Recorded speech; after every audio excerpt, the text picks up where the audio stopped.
अभी तक का जो हमारा चैप्टर का पहला पार्ट हुआ है उसमें हमने क्या देखा था कि जब भी कोई business organisation loss of stock के लिए इंश्योरेंस पॉलिसी निकालता है तो वो पॉलिसी के तहत जब एक्चुअली लॉस होता है तो वो इंश्योरेंस कंपनी के पास कितना क्लेम कर सकता है।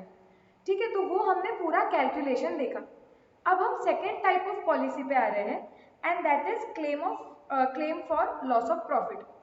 इसके बारे में मैंने तुम्हें थोड़ा बता दिया था, वापस थोड़ा डिस्कस करते हैं कि ये पॉलिसी होती क्या है। थोड़ा इंट्रोडक्टरी पैराग्राफ आपके मॉड्यूल का पढ़ेंगे। देखो, when a fire occurs apart from the direct loss on account of stock और अदर एसेट्स,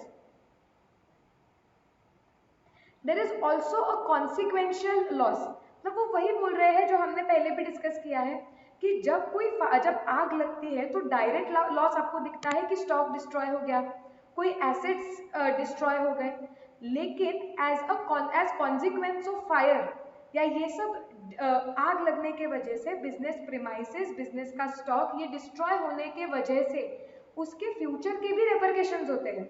और वो क्या होते हैं कि लिटरली अगर आपका पूरे premise area, asset, stock, if everything is destroyed, in that case आपका बिजनेस भी डिसरप्ट हो सकता है कि आपको लिटरली उधर ऑफिस वापस से खड़ा करने को या ऑपरेशंस वापस से रिज्यूम करने को कुछ दिन लग सकते हैं, कुछ महीने लग सकते हैं। तो उन महीनों में दो चीजें होती है, यू हैव टू अंडरस्टैंड। क्या होती है, अज्यूम करो कि आपका बिजनेस है, एक पर्टिकुलर दिन पे आग लग गई, everything is destroyed and now you are, मतलब आप स्टार्ट कर रहे हो वापस से सब बिल्ड करना और आपको बताया गया है कि आपको 3 महीने लगने वाले हैं ये सब पूरा वापस से खड़ा करने के लिए। ओके, सो नाउ आपको पता है कि ये होने वाला है। अब ये फेज में दो चीजें होती है। देखो, एक, ये 3 महीने के पीरियड में एक तो आप बिजनेस नहीं कर पाते हो, लेकिन फिर भी आपको कुछ खर्चे बेयर करने पड़ते हैं। जैसे अगर आपने वो फैक्ट्री रेंट पे ली होगी तो आपको रेंट पे करना पड़ेगा। आपके जो परमानेंट एम्प्लॉयज है आपको उन्हें सैलरी देनी पड़ेगी। आप ऐसे नहीं बोल सकते ना अभी कि नहीं तुम चले जाओ। आपने अगर लोन लिया होगा तो आपको लोन के ऊपर का इंटरेस्ट पे करना पड़ेगा। सो एक पार्ट ये होता है कि ये डिसरप्शन पीरियड के वक्त देयर आर सर्टेन एक्सपेंसेस जो आप कंपलसरी आपको इनकर ही करने पड़ेंगे। ओके, प्लस और एक चीज होती है, ये पीरियड के वक्त आप बिजनेस ही नहीं कर पाते हो, इसकी वजह से वो पीरियड में होने वाला जो प्रॉफिट है आपका वो भी लॉस होता है।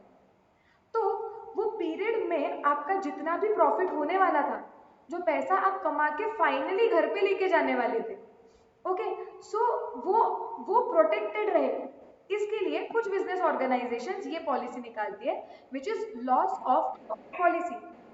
ओके, उसका मतलब क्या होता है कि चलो नहीं, तुम कुछ बोल रहे हो क्या? तुम्हारा ऑडियो ऑन है।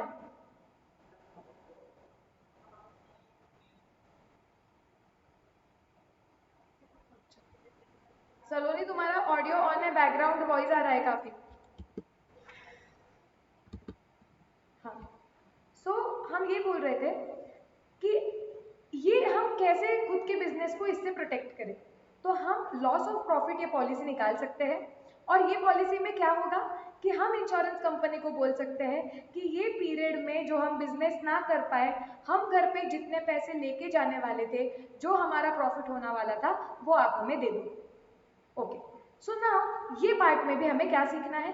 तो ये पार्ट में हमें ये सीखना है कि जब ऐसी इंश्योरेंस पॉलिसी हमने निकाली हुई है तो ऐसी इंश्योरेंस पॉलिसी के वक्त हम इंश्योरेंस कंपनी से कितना पैसा डिमांड कर सकते हैं, क्लेम अमाउंट वापस से हमें कैलकुलेट करना है।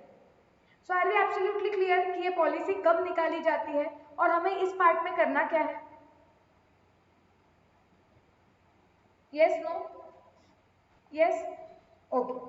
Now you have to understand one more thing कि लॉस ऑफ प्रॉफिट हुआ मतलब फायर के वजह से एक्चुअली हमारा कितना नुकसान हुआ, कितना पैसा हम कमा सकते थे जो हमने नहीं कमाया, ये निकालना तो पड़ेगा हमें, क्योंकि वही तो हम क्लेम कर रहे हैं ना। हम क्लेम यही करेंगे कि ये आग लगने की वजह से हम बिजनेस नहीं कर पाए, और बिजनेस नहीं कर पाए इसके लिए हमारा बिजनेस इम्पैक्ट हुआ है और हमें इतना प्रॉफिट हम नहीं कमा पाए, वो आप हमें दो। सो बेसिकली हमें जब ये कैलकुलेट करना है कि हम इंश्योरेंस कंपनी से कितना पैसा क्लेम करें, we will actually need to find ऐसा कुछ तो मेजर जिससे हम ये कैलकुलेट कर पाए या ये गिन पाए कि आग लगने से पहले हमारा बिजनेस कैसा था और आग लगने के बाद कैसा। ओके, अभी ये जो मैंने बोला थोड़ा सा कंफ्यूजन हुआ होगा, वापस से मैं बताती हूँ कि हमें निकालना क्या है। सो बेसिकली जब हमें ये निकालना है कि हम आग लगने के वजह से हमारा जो प्रॉफिट नहीं हो पाया, एक्चुअली हमें वो इंश्योरेंस कंपनी से वसूल करना है। तो ये कैलकुलेट करने के लिए सबसे पहले हमें ऐसा कुछ तो लगेगा जो हमें बता पाए कि आग लगने की वजह से हमारा कितना नुकसान हुआ। ऐसी कुछ तो चीज जिससे हमें पता चले कि हाँ देखो, आग लगने के पहले बिजनेस ऐसे चल रहा था, आग लगने की वजह से बिजनेस पे इतना इम्पैक्ट आया हुआ है। सो बेसिकली आग लगने की वजह से बिजनेस पे कितना इम्पैक्ट आया है, ये गिनने के लिए कुछ तो हमारे पास होना चाहिए, and at the same time उसका प्रॉफिट के साथ रिलेशन होना चाहिए। तो there has to be some indicator जो हमें बता पाए कि आग लगने की वजह से हमारे बिजनेस पे कितना नुकसान हुआ। ओके, और वो इंडिकेटर से हमने प्रॉफिट कितना लॉस किया वो भी निकालते आना चाहिए। अब जब मैं एक एग्जांपल दूंगी तो आप अच्छी तरीके से समझेगा। ऐसा इंडिकेटर क्या हो सकता है? So that can be sales. जैसे आग लगने के पहले आप कितना सेल्स कर सकते थे, ओके, एंड आग लग गई, 3 महीने बिजनेस कुछ नहीं चल रहा है, और तब का सेल्स आप अगर कंपेयर करोगे, so don't you think that sales will be a indicator to show you that how much business is impacted because of the fire? Yes, no? Yes, क्योंकि अगर आप सेल्स उठाओगे कि आग लगने के पहले सेल्स कितना था, मैंने बोला मैंने 10 लाख का सेल्स किया था, सडनली अगर आप देखोगे ये 3-4 महीने में मेरा सेल्स कितना हुआ, सिर्फ 1 लाख रुपए हुआ। सो क्या ये एक इंडिकेटर, क्या एक सेल्स मेरा इंडिकेटर हो सकता है मुझे ये बताने के लिए कि मेरा सेल्स के वजह से कितना लॉस हुआ है या कितना इम्पैक्ट हुआ है? यस, लेकिन मुझे निकालना क्या है? मुझे ये निकालना है कि मेरा कितना प्रॉफिट मिस हुआ है, मैं कितना प्रॉफिट कमा नहीं पाई। तो क्या मैं सेल्स और प्रॉफिट का भी लिंकिंग कर सकती हूँ? यस और नो? यस, हम कर सकते हैं। अगर मैं ये निकाल सकती हूँ कि मेरा आग लगने की वजह से, ये देखो सेल्स में एकदम इम्पैक्ट दिख रहा है, पहले कंटिन्यूसली 9-10 का सेल्स हो रहा था, ये पीरियड में अचानक 1 लाख का हुआ है। सो अगर मैं सेल्स से ये कैलकुलेट कर सकती हूँ कि आग का इम्पैक्ट कितना हुआ, 9 लाख से सेल्स डिप हुआ, तो मैं सेल्स और प्रॉफिट का भी लिंकिंग कर सकती हूँ कि अगर 9 लाख से सेल्स डिप हुआ तो इतना सेल्स अगर मेरा ना हो पाया तो उसकी वजह से मेरा प्रॉफिट भी कितना ना हो पाया, मैं ये भी निकाल सकती हूँ। सो दैट इज वाई मेरा ये पूरा बोलने का सिर्फ मॉरल ऑफ द स्टोरी ये है कि जब भी हम ये निकालने की कोशिश करते हैं कि इंश्योरेंस कंपनी के पास हमें लॉस ऑफ प्रॉफिट के लिए कितना क्लेम करना है, तो उसमें सेल्स ये बहुत इंपॉर्टेंट पार्ट प्ले करता है। तो जैसे हम आगे कैलकुलेशन सीखेंगे कि इंश्योरेंस कंपनी के पास कितना क्लेम करना है, उसका कैलकुलेशन जब हम देखेंगे तो आपको समझेगा कि लॉस ऑफ प्रॉफिट कैलकुलेट करते वक्त सेल्स ये एक बहुत इंपॉर्टेंट पार्ट प्ले करता है, बिकॉज सेल्स से हमें पता चलता है कि हमारा कितना लॉस हुआ बिजनेस में, और वो लॉस और प्रॉफिट ये हम निकाल सकते हैं कि कितना सेल्स में नहीं कर पाई या आग की वजह से मेरे बिजनेस में कितना इम्पैक्ट हुआ है, वो मुझे सेल्स से पता चल सकता है। एंड प्लस वो जितना सेल्स में नहीं कर पाई उसका लिंकिंग कि उसके वजह से मेरा कितना प्रॉफिट का नुकसान हुआ, मैं वो भी निकाल सकती हूँ। And that is why sales is going to play a very important role in calculation of loss of profit. Are we clear? Yes, okay, अभी तक तो मैंने कैलकुलेशन वगैरह कुछ बताया नहीं, मैं सिर्फ बैकग्राउंड सेट कर रही हूँ अभी तक। ओके, अभी जब हम ये क्लेम अमाउंट कैलकुलेट करते हैं लॉस ऑफ प्रॉफिट के केस में, तो सबसे पहले कुछ एक टर्मिनोलॉजीज है, कुछ वर्ड्स है जो आपने सीखने चाहिए। अब ये वर्ड्स ऐसे हैं जो कहीं दूसरे चैप्टर्स में भी आए होंगे, लेकिन ये चैप्टर के लिए उनका मीनिंग अलग हो सकता है। Okay, so you have to understand कि अभी ये पार्ट के लिए लॉस ऑफ प्रॉफिट कैलकुलेट करते वक्त देर आर सर्टन वर्ड्स और terminologies which we are going to learn, और वो टर्मिनोलॉजी की मीनिंग जो यहाँ पे पढ़ेंगे वो ये चैप्टर के लिए, ये पार्ट के लिए एप्लीकेबल है। ओके, वो मीनिंग कहीं दूसरे चैप्टर में लगाने नहीं है, और वो वर्ड्स अगर तुमने पहले कभी तो पढ़े हुए हैं तो वो वर्ड्स के पहले के लॉजिक लगाने नहीं है। मैं क्या बोल रही हूँ वो तुम्हें समझेगा। अब हेडिंग दे दो बस,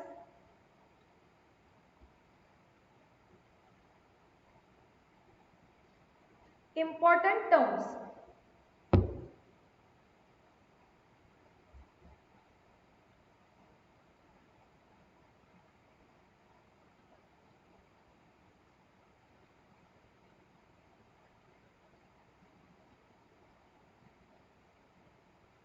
हाँ, पहला इंपॉर्टेंट टर्म जो हम सीखने वाले हैं इस पार्ट में, दैट इज स्टैंडिंग चार्जेस। मेरे साथ ही लिखोगे तुम।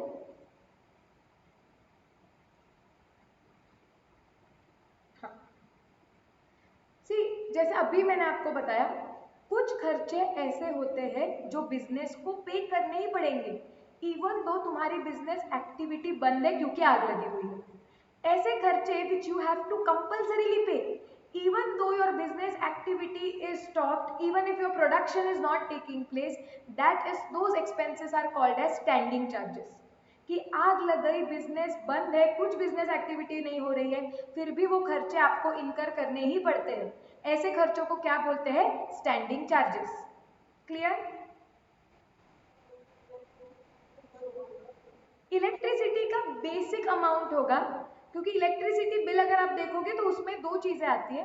वो बिल में एक फिक्स्ड अमाउंट लगता है, आप इलेक्ट्रिसिटी यूज करो ना करो, और तो and the next part of the bill इस पे होता है कि आप कितना इलेक्ट्रिसिटी यूज करते हो, उस पे कैलकुलेट होता है। यस, तो प्रोडक्शन के, अगर आपका प्रोडक्शन ही बंद है तो वो जो वेरिएबल कंपोनेंट होता है आपकी इलेक्ट्रिसिटी का, कि प्रोडक्शन बढ़ रहा है तो ऑब्वियसली मशीन्स चालू होंगे, लाइट्स चालू होंगे, तो वो वाला जो पार्ट है वो अभी नहीं आएगा, वो नहीं पे करना पड़ेगा। लेकिन इलेक्ट्रिसिटी डिपार्टमेंट जो फिक्स चार्ज लगाएगा, यस, वो फिक्स चार्ज स्टैंडिंग चार्जेस है। ओके, सो स्टैंडिंग चार्जेस हम क्या लिखेंगे? Which the business has to पे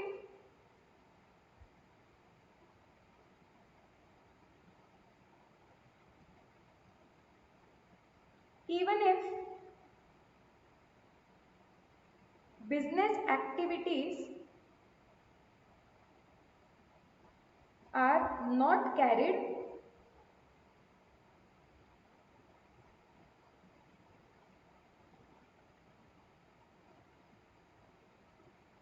or are disrupted।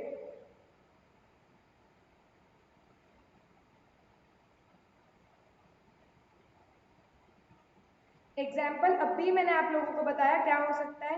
Rent, okay, then interest on loan, salary to employees,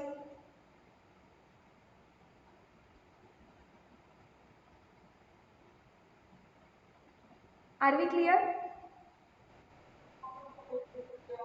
हाँ, वो भी लिख सकते हो कि fix charge of in the electricity bill. So basically हमने क्या बोला? स्टैंडिंग चार्जेस का मतलब होता है the expenses which the business will have to incur even if the business activities are not carried on they are disrupted. Interest on loan, salary to employees, rent, fix charge in the electricity bill, ये सारे examples हैं। Clear? Yes, चलो next term understand करेंगे हम। वो next term क्या है? That is net profit. Okay, so net profit का मतलब वही होता है जो हम अभी तक सीखे हुए हैं, इसमें ज्यादा कुछ अलग नहीं है। So net profit is net profit जो हम अकाउंट्स में सीखते हैं।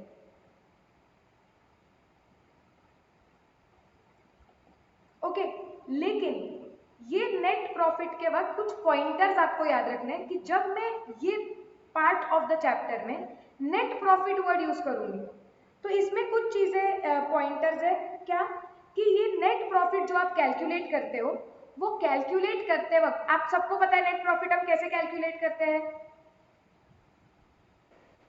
Direct income minus direct expenses आपका ग्रॉस प्रॉफिट आता है, ग्रॉस प्रॉफिट में इनडायरेक्ट इनकम्स ऐड की जाती है, इनडायरेक्ट एक्सपेंसेस माइनस किए जाते हैं, फिर नेट प्रॉफिट आता है।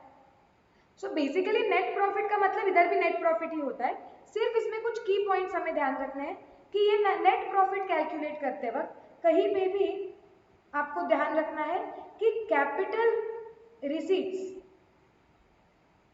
और कैपिटल एक्सपेंसेस ये कंसिडर नहीं होने चाहिए। आइडियली नेट प्रॉफिट कैलकुलेशन में ये होते ही नहीं है, बट फिर भी उन्होंने बताया हुआ है कि ध्यान रखो कि नेट प्रॉफिट जब हम बोलते हैं तो वो नेट प्रॉफिट निकालते वक्त कोई भी कैपिटल नेचर का एक्सपेंडिचर आना ही नहीं चाहिए, अकाउंट्स के रूल्स के हिसाब से वैसे भी नहीं आता है, कोई भी कैपिटल रिसीट भी नहीं आनी चाहिए। कैपिटल एक्सपेंडिचर का एग्जाम्पल मशीनरी खरीदी, वो वैसे भी नहीं आना चाहिए। कैपिटल रिसीट का एग्जाम्पल आपने लोन ली, वो इनकम करके नहीं दिखनी चाहिए। क्लियर है इधर तक? ओके।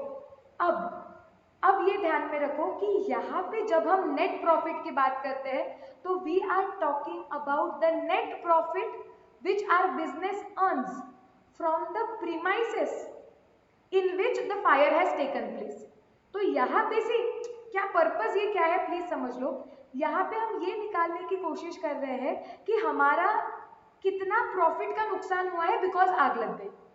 तो यहाँ पे इसके लिए जब हम प्रॉफिट की बात करते हैं तो हम बस वो प्रॉफिट की बात कर रहे हैं कि जो कमाया जाता था उस लोकेशन से जिस लोकेशन पे आग लगी हुई, क्योंकि हम क्या निकाल रहे हैं कि ये लोकेशन पे आग लगने की वजह से हमारा कितने प्रॉफिट का नुकसान हुआ है। सो इस पार्ट में जब भी हम नेट प्रॉफिट की बात करेंगे we are talking about the net profit जो हमने कमाया होता which we would have earn from that business premises जिसमें आग लगी। Are we clear? Yes. So यहाँ पे आता है this net profit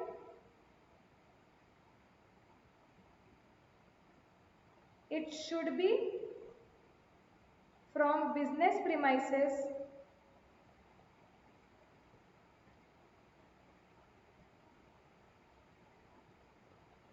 at which fire has occurred.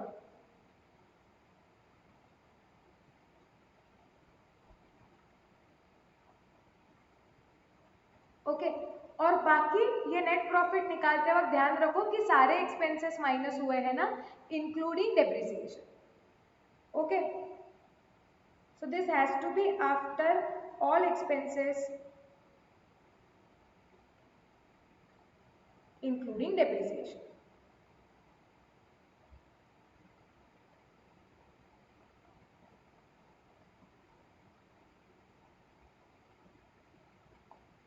Okay, so क्या देखा, दो टर्म्स देखे, एक देखा स्टैंडिंग चार्जेस, दूसरा देखा नेट प्रॉफिट। नेट प्रॉफिट का मतलब वही होता है जो अभी तक हमने देखा, बस ध्यान रखना है नेट प्रॉफिट कैलकुलेट करते वक्त कोई भी कैपिटल एक्सपेंडिचर या रिसीट नहीं है ना, वो श्योर होना चाहिए आप लोगों ने।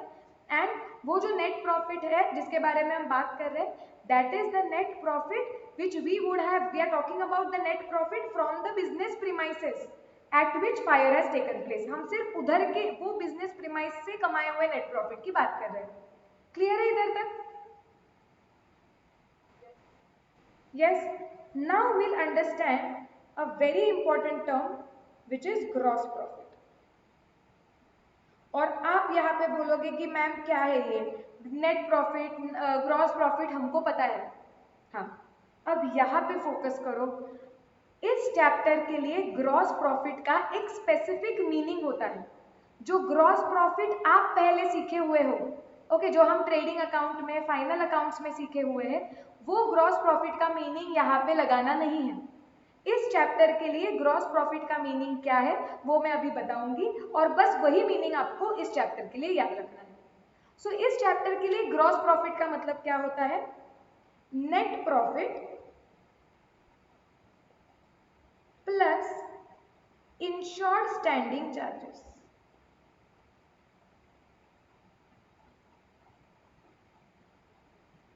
पहले ये लिख लो, फिर मैं एक्सप्लेन करती हूं कि ये क्यों ऐसा है।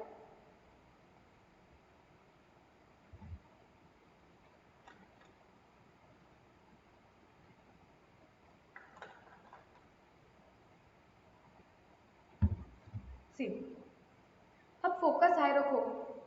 मेरा ये इंश्योरेंस निकालने का बस एक ही पर्पस है कि जितना प्रॉफिट मैंने कमाया होता अदरवाइज अगर आग नहीं लगती थी तो वो मुझे चाहिए। करेक्ट? यस और नो? सिंपल। ओके, यहाँ पे जो ग्रॉस प्रॉफिट वर्ड यूज होता है वो ये निकालने के लिए यूज होता है इन शॉर्ट कि हमें इंश्योरेंस कंपनी से कितने पैसे हम वसूल कर सकते हैं।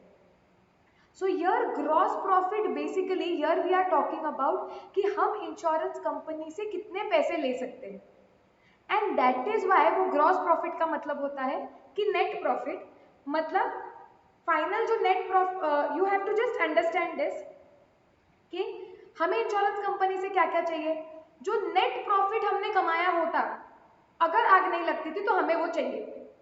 ओके, फिर आप बोलोगे लेकिन मैम प्लस ये स्टैंड इंश्योर तो जाने दो, प्लस स्टैंडिंग चार्जेस क्यों चाहिए हमको? हमने तो लॉस ऑफ प्रॉफिट के लिए निकाला हुआ था, तो मैम ये क्यों ऐसे लिखा हुआ है? आप क्या बोल रहे हो कि मैम ये ग्रॉस प्रॉफिट वर्ड यहाँ पे क्यों किस रिलेशन में यूज होता है? तो इंश्योरेंस कंपनी से हमें जितने पैसे वसूल करने हैं उस रिलेशन में ये यूज होगा। थोड़ा थोड़ा ना चीजें अभी अनक्लियर रहेगी, जब फाइनल चार्ट बन जाएगा तो और समझेगा।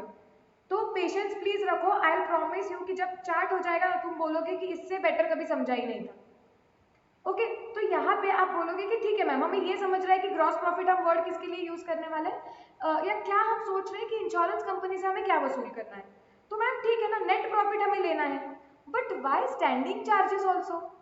So now please understand, net profit का मतलब क्या होता है? सपोज मैंने ऐसे बोला कि मैंने आग जब लगी उस पीरियड में मेरी 100 रुपए कमाई होती थी, सारे एक्सपेंसेस अगर उस पीरियड के माइनस करते थे हम तो 60 होते थे, और अगर बिजनेस सही सही तब चलता था और आग नहीं लगती थी तो मेरा नेट प्रॉफिट होता था 40।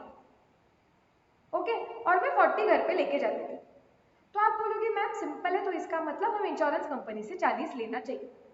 ओके, नाउ वो पीरियड में आग लग गई, मैंने इंश्योरेंस कंपनी को बोला कि सिर्फ मुझे 40 रुपए दे दो, तो इंश्योरेंस कंपनी ने मुझे 40 रुपए दे दी। Okay, now if you see इसमें ना थोड़ा प्रॉब्लम है, और वो क्या प्रॉब्लम है देखो, इंश्योरेंस कंपनी ने तो मुझे 40 दे दिए, ओके, लेकिन इसमें एक प्रॉब्लम हुआ कि उस पीरियड में मेरे स्टैंडिंग चार्जेस तो मुझे इनकर करने ही पड़े,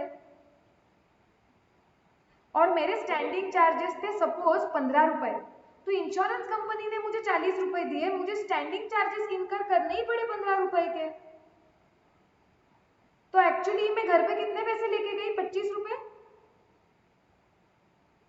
नाउ टेल मी, इसका मतलब अभी सोचो, अदरवाइज अगर बिजनेस चल रहा था तो सारे एक्सपेंसेस कवर करके मेरे घर पे 40 रुपए आते थे।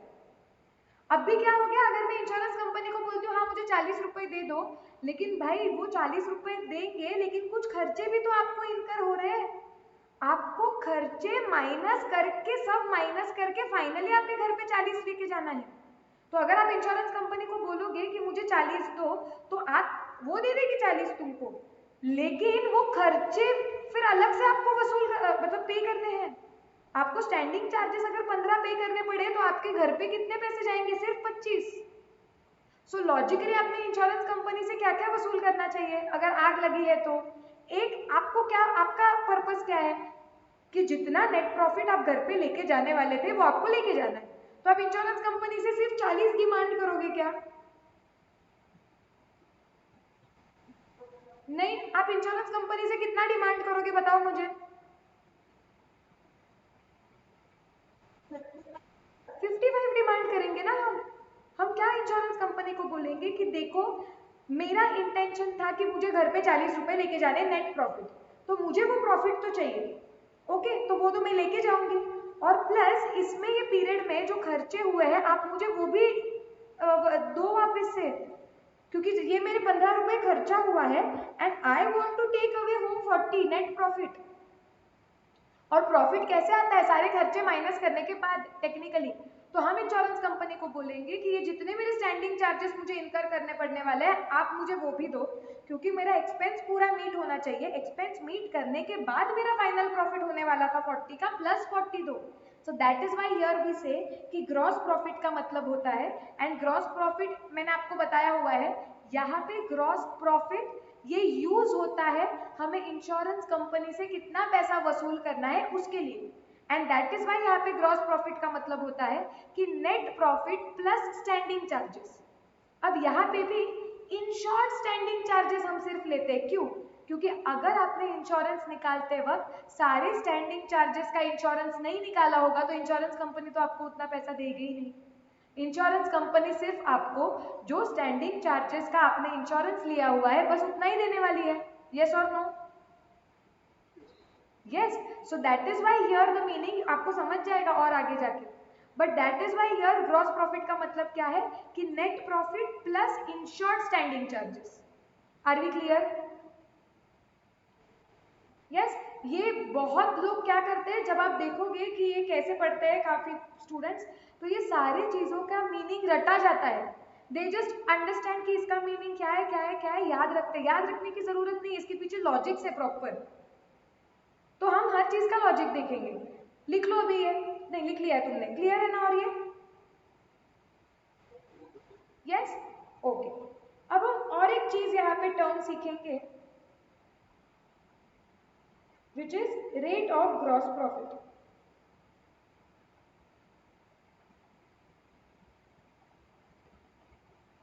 रेट ऑफ ग्रॉस प्रॉफिट मतलब अभी हमें ये देखना है कि सेल्स का कितना परसेंटेज हमारा ग्रॉस प्रॉफिट है। और यहाँ पे हमारा ग्रॉस प्रॉफिट का मतलब क्या होता है? Net profit plus insured standing charges.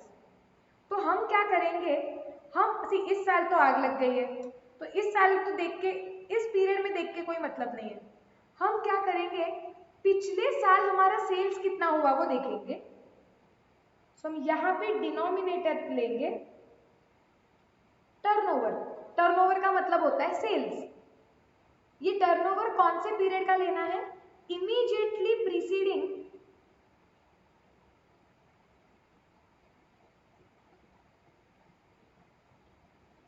Financial year. तो जो फाइनेंशियल ईयर में आग लगी है बराबर से उसका इमीडिएटली उसका पिछला जो फाइनेंशियल ईयर है उस फाइनेंशियल ईयर में आपका कितना सेल्स हुआ है वो आप डिनोमिनेटर में लोगे टर्नओवर करके। उस साल का जो नेट प्रॉफिट था वो पिछले साल का जो नेट प्रॉफिट था वो नेट प्रॉफिट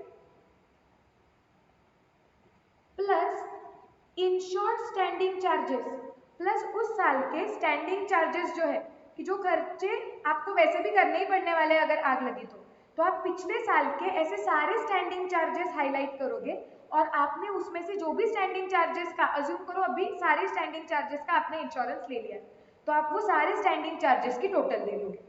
तो net profit plus all insured standing charges, इसका ही मतलब क्या होता है? Gross profit. So that gross profit, this is everything relating to the preceding financial year। पिछले साल में जो भी आपका सेल्स था वो तुम डिनोमिनेटर में लोगे और जो तुम्हारा net profit plus insured standing charges है मतलब जो ग्रॉस प्रॉफिट है वो न्यूमरेटर में लोगे। इससे आपको पता चलेगा कि आपका सेल्स का, आपकी सेल्स का कितना परसेंटेज ये नेट प्रॉफिट और इंश्योर्ड स्टैंडिंग चार्जेस को कवर करने में जाता है। Are we clear? मतलब एक एग्जांपल ले लो कि सपोज तुम्हारा लास्ट ईयर सेल्स था 500, ओके, और तुम्हारे लास्ट ईयर का तुमने प्रॉफिट एंड लॉस अकाउंट देखा वहां पे नेट प्रॉफिट था 75 और वो सारे खर्चे तुमने P&L में देखे उसमें से स्टैंडिंग खर्चे तुमने हाईलाइट किए और उनकी टोटल कितनी आ गई? लेट से 25। सारों का इंश्योरेंस निकाला हुआ है तुमने। सो ये ग्रॉस प्रॉफिट हो गया विच इज 100। तो हम ये निकालते हैं कि सेल्स का कितना परसेंटेज ये इसके लिए जाता है। सो हम कैसे निकालेंगे? 100 डिवाइडेड बाय 500 मतलब कितना आएगा? ये 20%। क्या?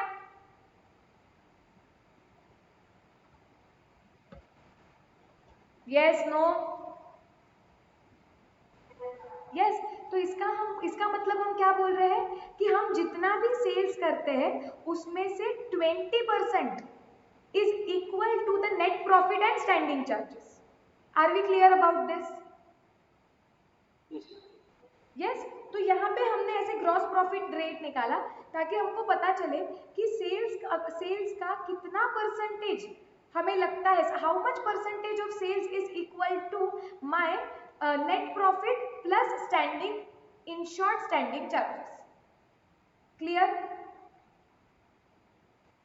और हम नेट प्रॉफिट और इंश्योर्ड स्टैंडिंग चार्जेस ही क्यों ले रहे हैं? क्योंकि ये दोनों चीजें हमें इंश्योरेंस कंपनी से ये चीजें वसूल करनी है। इसके लिए हमारे लिए ग्रॉस प्रॉफिट का मतलब है हमें जो इंश्योरेंस कंपनी से वसूल करना है which is equal to net profit plus standing insured standing charges. और अभी हमें इसका रिलेशन सेल्स से लगाना था कि सेल्स का कितना परसेंटेज ये होता है, तो सेल्स का 20% is equal to the GP. Clear now? Absolutely yes. Okay, now let's go to the next term जो हमें काम में आने वाला है, which is annual turnover.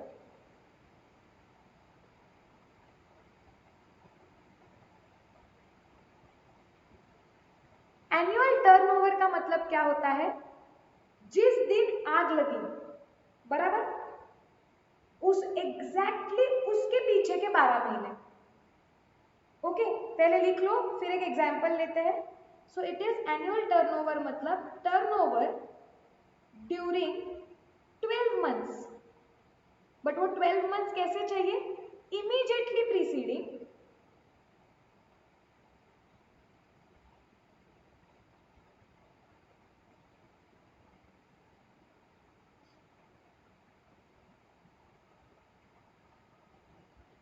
The date of fire. Okay, ये ध्यान में रखो। यहाँ पे आपको प्लीज अंडरस्टैंड, ये कैलकुलेशन करते वक्त आपको ये टर्मिनोलॉजीज बहुत लगने वाली है। तो ग्रॉस प्रॉफिट लेते वक्त प्लीज समझो, हम जो ग्रॉस प्रॉफिट का रेट निकालते हैं, ध्यान में रखो वो रेट निकालते वक्त जो हम टर्नओवर लेते हैं वो पिछले फाइनेंशियल ईयर का होता है, इमीडिएटली प्रीसीडिंग फाइनेंशियल ईयर। और एनुअल टर्नओवर का मतलब होता है वो सेल्स जो हमने कमाया है 12 महीने में। लेकिन कौन से 12 महीने में? जो जिस दिन फायर हुई बराबर उसके पहले के 12 महीने। एक एग्जांपल लेते हैं तो आपको ये दोनों चीजें समझेगी। So suppose my financial year starts April, on 1st April, ends on 31st March. This is, let's say, 2020, this is 2021. अब फायर डेट लेते हैं 1 जुलाई 2020। ओके, अब मुझे बताओ ग्रॉस प्रॉफिट रेट निकालते वक्त, रेट ऑफ ग्रॉस प्रॉफिट निकालते वक्त हम न्यूमरेटर में जीपी लेंगे और डिनोमिनेटर में टर्नओवर लेंगे, सेल्स लेंगे। अब कौन सा सेल्स लोगे आप? कौन से पीरियड का सेल्स लोगे?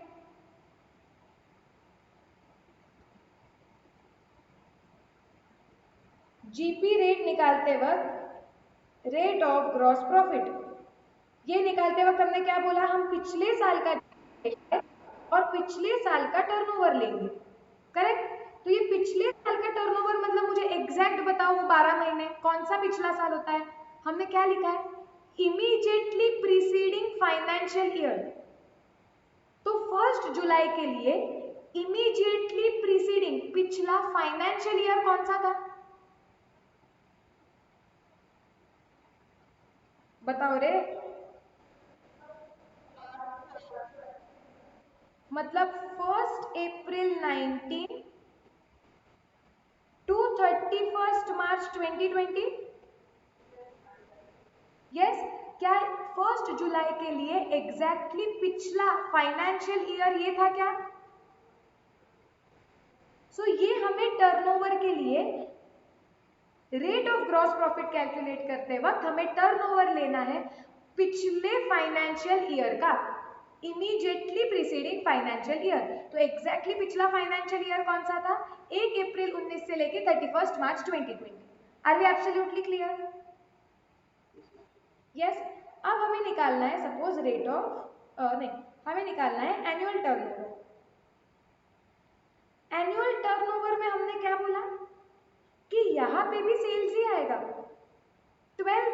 ही आएगा, लेकिन वो 12 मंथ्स कौन से होने चाहिए? जिस दिन आग लगी उस दिन से एग्जैक्टली पीछे के 12 महीने। मतलब कौन से आएंगे? देखो इधर से काउंटिंग चालू होगा, मतलब 1 जुलाई 2020 को आग लगी है, बराबर उसके पीछे के 12 महीने, मतलब वो कौन से होंगे? वो होंगे,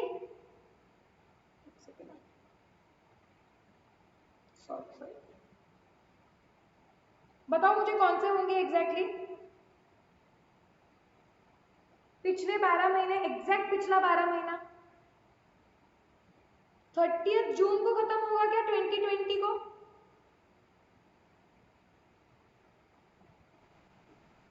यस, और चालू कब होगा?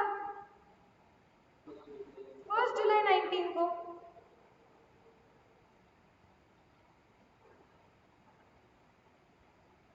अब देखो, क्या ये पीरियड, क्या ये और ये सेम है क्या?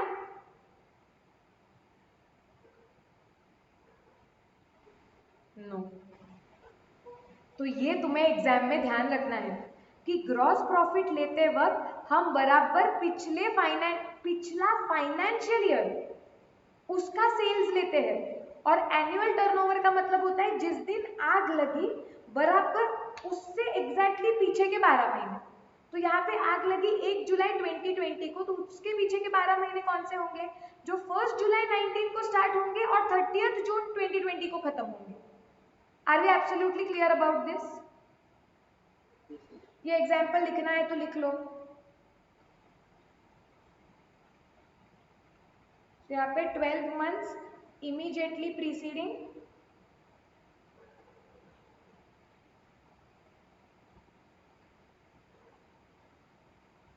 डेट ऑफ डैमेज आना चाहिए,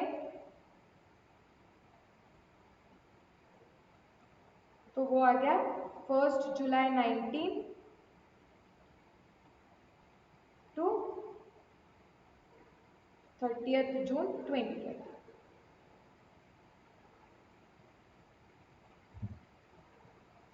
शॉर्ट में ये एग्जाम्पल लिख लो।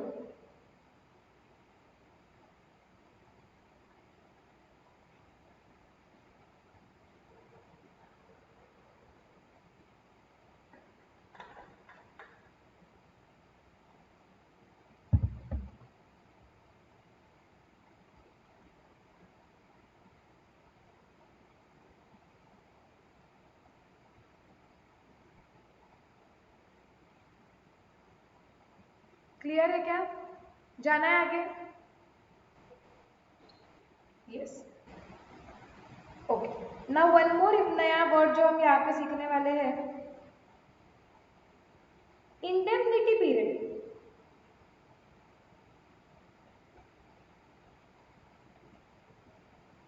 ओके, इंडेमनिटी पीरियड का मतलब क्या होता है? उसका मतलब होता है वो पीरियड जिस पीरियड में हमारा बिजनेस डिसरप्ट हो गया। ओके, वो पीरियड या उतने महीने या उतने दिन, जो पीरियड जिसमें हमारा बिजनेस डिस्टर्ब्ड रहा, हम नहीं कर पाए, क्यों? Because of fire. Okay, example से और अच्छे तरीके से समझेगा।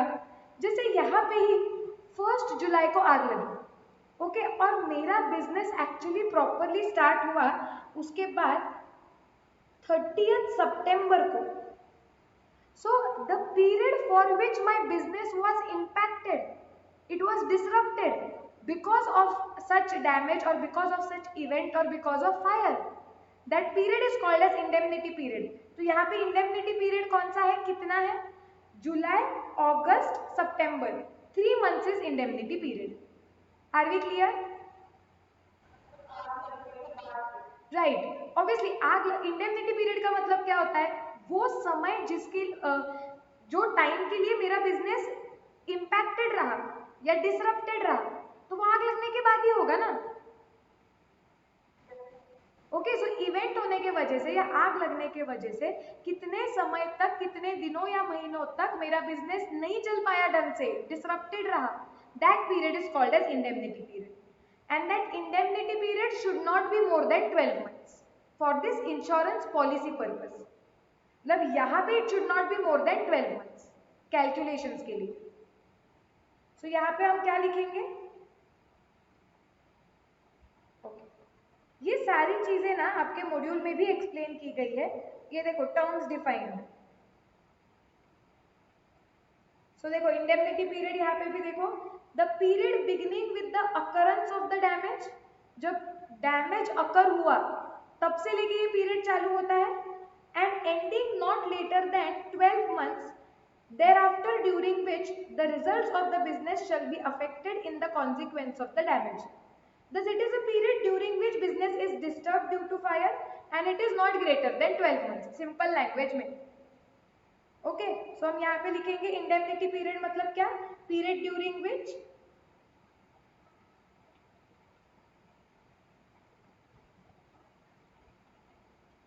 period during which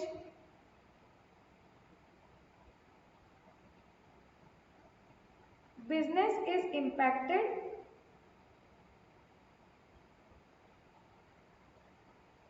by fire and it should not be more than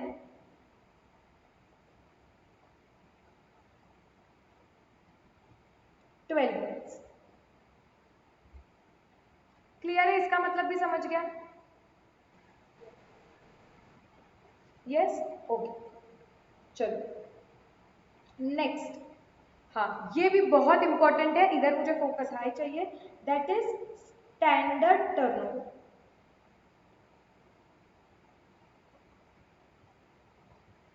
सी, पहले तो समझो कि हम ये स्टैंडर्ड टर्नओवर में क्या निकाल रहे हैं। सो हम ये स्टैंडर्ड टर्नओवर में ये निकालने की कोशिश कर रहे हैं कि इंडेमनिटी पीरियड में, मतलब वो पीरियड में जिसमें हमारा बिजनेस इंपैक्टेड रहा या डिसरप्टेड रहा, वो पीरियड में हमारा टर्नओवर कितना हो सकता था। अगर आग नहीं लगती थी और बिजनेस हमारा वो 3-4 महीने के लिए बंद नहीं होता था, तो वो इंडेमनिटी पीरियड में हमारा बिजनेस अदरवाइज कितना टर्नओवर कर सकता था, that is standard turnover. Okay, तो अब ये निकाला कैसे जाता है? इसको बेस देखो, how that standard turnover is calculated. So first as a base you will take turnover, so you will take turnover, इसको अच्छी तरीके से ड्राफ्ट करती हूँ तो समझ जाएगा। Turnover during that period which corresponds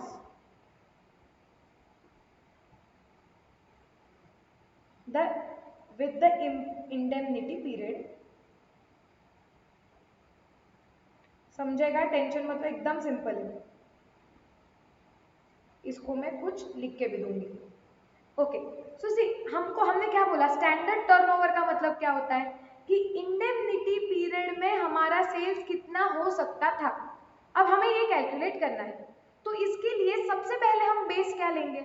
सबसे लॉजिकल बेस आपके दिमाग में क्या आता है? मैं कुछ पढ़ाऊंगी भी नहीं आपको सपोज, और आपको बोला कि अप्रैल से या हमने जो यहाँ पे एग्जाम्पल दिया था कि जुलाई से लेके सितंबर पीरियड में मेरा सेल्स कितना हो सकता था, तो तुम क्या बताओगे कितना हो सकता था? तुम पहला स्टार्टिंग पॉइंट क्या लोगे? क्या देखोगे? कॉमन सेंस से भी आंसर आएगा।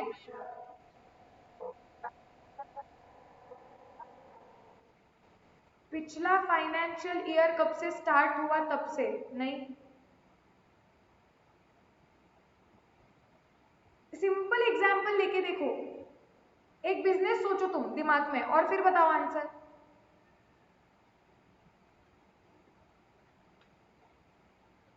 क्या मैं ये बेस ले सकती हूँ? क्या पहले मैं क्या सोचूंगी? सी, आप सोचोगे कि मैम देखो आपका बिजनेस जुलाई अगस्त सितंबर ये 3 महीने के लिए इंपैक्ट हुआ है, तो आप में से कोई क्या बोल सकता है कि मैम पिछले 3 महीने में कितना सेल हुआ था वो देखो, उतना ही सेल अब भी होगा या हो सकता था, राइट? ये दिमाग में आ सकता है। यस और नो? इंटरएक्टिव रखो क्लास। यस, लेकिन इसमें देखो एक क्या प्रॉब्लम है, अगर मेरा बिजनेस है मुझे बताओ रेनकोट्स बना के बेचने का। हाँ, लॉजिकल क्या होना चाहिए कि मैम देखो, अगर आपका बिजनेस रेनकोट्स का होगा मैम, तो कॉमन सेंस है मैम, अगर आप पिछले 3 महीने का लोगे सेल कि अप्रैल में जून में कितना सेल हुआ था, उतना ही शायद से जुलाई अगस्त सितंबर में होगा। तो ये फेयर कंपैरिजन है क्या, बताओ मुझे? नहीं है ना। हम क्या बोलेंगे कि नहीं जुलाई अगस्त सितंबर में, मैं क्या झगड़ूंगी, मैं बोलूंगी नहीं, जुलाई अगस्त सितंबर में पिछले 3 महीने जितना सेल हुआ है उतना नहीं हो सकता था, क्योंकि लोग जुलाई, मेरा सीजन था मेन जुलाई अगस्त सितंबर, तब रेनकोट ज्यादा बिकते हैं। सो माई लॉजिकल कंपैरिजन विल बी कि पिछले साल के जुलाई अगस्त सितंबर में कितना सेल हुआ है पहले उसको बेच लो। Yes. So in order to find out कि मेरा इंडेमनिटी पीरियड के वक्त कितना सेल हो सकता था, उसके लिए सबसे पहला स्टार्टिंग पॉइंट, आप जो इंडेमनिटी पीरियड है बराबर वो पीरियड लो पिछले साल का। सो वो आपको समझेगा टर्नओवर ड्यूरिंग दैट पीरियड, उस पीरियड का टर्नओवर लो जो करस्पॉन्ड करता है, okay, which corresponds with the indemnity period, मतलब इंडेमनिटी पीरियड से करस्पॉन्डिंग पिछले साल के जो मंथ्स है बराबर वो मंथ्स के आप टर्नओवर लोगे। Are we clear?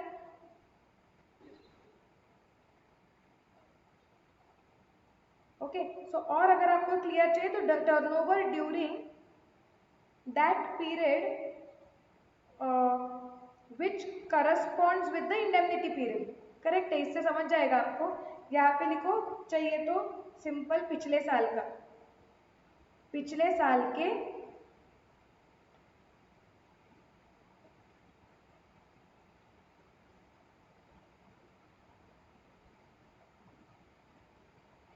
Same months, simple. Okay, अब मुझे बताओ, लेकिन सिर्फ मैंने ऐसे लेना चाहिए क्या कि पिछले साल जुलाई अगस्त सितंबर में जितना सेल हुआ था मेरा इस साल भी जुलाई अगस्त सितंबर में उतना ही सेल होता था, डायरेक्टली ऐसे निकालना चाहिए क्या? लॉजिकली मैंने क्या करना चाहिए, लॉजिकली आई शुड सी कि वेदर कुछ ट्रेंड है क्या मेरे बिजनेस में, मैंने देखना चाहिए कि क्या मेरा ईयर ऑन ईयर बिजनेस में कुछ ट्रेंड दिख रहा है। अगर मैं मेरे पिछले 5 साल कंपेयर करती हूँ और मुझे समझता है कि हर साल मेरा बिजनेस 15% से ग्रो होता है, तो मैंने आइडियली क्या करना चाहिए, मैंने पिछले साल के वो करस्पॉन्डिंग पीरियड का सेल बेस लेना चाहिए, और मुझे पता है कि मेरा बिजनेस 15% ग्रोथ दिखाता है, तो मैंने प्लस 15% ऐड करना चाहिए, क्योंकि मुझे ये निकालना है कि मेरे इस साल के वो महीनों में मेरा सेल कितना होने वाला था, तो मैंने पिछले साल के वो पीरियड का सेल्स टर्नओवर लेना चाहिए। लेकिन अगर मेरा बिजनेस कुछ ट्रेंड दिखाता है तो मैंने पिछले साल में वो ट्रेंड को एडजस्ट करके इस साल वो महीनों में कितना सेल हो सकता था वो निकालना चाहिए। मैंने क्या बोला, समझा क्या? यस। तो अगर मुझे पता है कि पिछले साल मेरा 100 रुपए सेल हुआ है जुलाई अगस्त और सितंबर में, तो मैंने ब्लाइंडली ऐसे नहीं बोलना चाहिए कि इस साल भी 100 रुपए ही होता था, मैंने ये भी देखना चाहिए कि मेरा हर साल बिजनेस 15% बढ़ता है, तो लॉजिकली इस साल जुलाई अगस्त सितंबर में 100 प्लस 15% मतलब 115 का सेल होता था अगर आग नहीं लगती थी तो। Are we clear? So standard turnover निकालते वक्त हमने क्या करना चाहिए, हमने और एक चीज करनी चाहिए, that we should adjust the trend in business. जरूरी नहीं है वो ट्रेंड ग्रोइंग ही हो, अगर आपका डिक्रीजिंग ट्रेंड है तो इस महीने इस साल पिछले साल के कंपैरिजन में आपका सर्टन परसेंटेज टर्नओवर कम आएगा, लेकिन आपको क्या निकालना है, you have to reach to as close as, आपको ये निकालना है कि इस पीरियड में अगर आग नहीं लगती थी तो आप सेल कितना आपका सेल होता था, तो as close to that figure आपको जाना है। क्लियर है क्या? यस। और एक चीज अगर आप करोगे, अगर आपको लग रहा है कि पिछले साल और इस साल के बीच में अभी ऐसा कोई इवेंट हो गया है या ऐसी कुछ इकोनॉमिक सिचुएशन हो गई है जिसका इम्पैक्ट भी हमने कंसिडर करना चाहिए जुलाई अगस्त सितंबर का सेल कैलकुलेट करने के लिए, तो आपने उसका भी एडजस्टमेंट लेना चाहिए। ओके, इसका एक एग्जाम्पल लो, लेकिन उसके पहले लिख लो, फिर मैं एग्जाम्पल देती हूँ। एक सेकंड रुको, समरी बना के रखी है मैंने आप लोगों के लिखने के लिए। There is one more thing which we are going to write here is we should also incorporate variations, okay, or special circumstances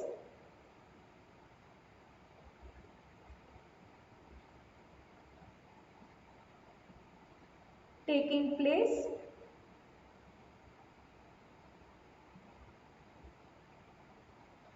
before or after fire which are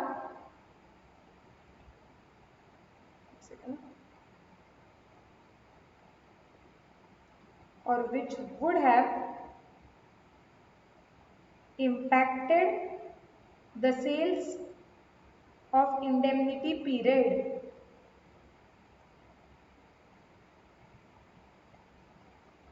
okay, इसका मतलब क्या है? देखो, सबसे पहले मैंने क्या ले लिया, पिछले जुलाई अगस्त सितंबर का सेल बेस ले लिया।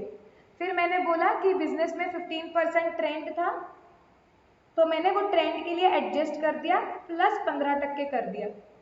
ओके, अब मैं ये मतलब लाइक पूछूंगी, ये सोचूंगी या ये एनालाइज करूंगी कि पिछले साल से अभी पिछले साल में या अभी तक आग लगने तक या इवन आग लगने के बाद ऐसा कुछ चीज हुई है क्या, ऐसा कोई इवेंट हुआ है क्या, ऐसी कोई न्यूज आई है क्या, या ग्लोबल सिनेरियो कुछ चेंज हुआ है क्या, या अपना लोकल सिनेरियो कुछ चेंज हुआ है क्या, जिसके वजह से जुलाई अगस्त सितंबर का इस साल का सेल इम्पैक्ट होता था, तो आपने उसका भी एडजस्टमेंट लेना चाहिए। जैसे सपोज मेरा लेट्स से अगर मुझे रेनकोट का ही एग्जाम्पल कंटिन्यू करना है, तो हमारा बिजनेस है रेनकोट बनाने का, तो पिछले साल 100 रुपए के रेनकोट बिके थे, वो ले लिया, प्लस बिजनेस 15% से ग्रो होता है तो वो ले लिया। अब क्या हुआ ना, जस्ट आग लगने के पहले एक्चुअली ऐसे हुआ कि मार्केट में या 2-3 महीने पहले मार्केट में एक कोई नया ब्रांड लॉन्च हुआ है, ठीक है, और वो जो ब्रांड लॉन्च हुआ है ना, वो लिटरली एकदम बेस्ट क्वालिटी के रेनकोट्स बेचता है, और वो भी कुछ अलग नया मटेरियल इन्वेंट करके लाया है उन्होंने। तो वो ऐसा मटेरियल है कि हम जो प्राइस पे रेनकोट बेचते हैं उससे आधे क्वांटिटी पे वो रेनकोट बेचता है। ये चीज हो गई, मार्केट में आ गई है, let's say in the month of May itself. तो नाउ टेल मी कि जब हम ये निकाल रहे हैं कि जब आग लगी, ओके, उसके वजह से मेरा बिजनेस नहीं हो पाया जुलाई अगस्त सितंबर, तो उस महीनों में कितना सेल हो सकता था, अगर मुझे ये निकालना है, तो क्या मैंने ये भी कंसिडर करना चाहिए कि 115 शायद से सेल नहीं होगा। क्यों? क्योंकि कुछ ऐसा सर्कमस्टांस, सिचुएशन या वेरिएशन हुआ है मार्केट में, नया कॉम्पिटिटर आया है with better quality, eco friendly raincoats and very cheap. तो क्या मैंने वो भी कंसिडर करना चाहिए ये निकालते वक्त कि जुलाई अगस्त सितंबर में मेरा कितना सेल होगा।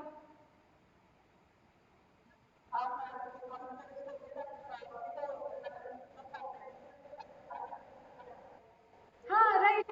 सो जब मैं ये बोल रही हूँ कि मेरा जुलाई अगस्त सितंबर में कितना सेल हो सकता था, तो मैंने ऐसे नहीं बोलना चाहिए कि पिछले साल 100 का हुआ था और बिजनेस मेरा 15 से इन जनरल ग्रो होता है, तो 115 का मेरा सेल होता था।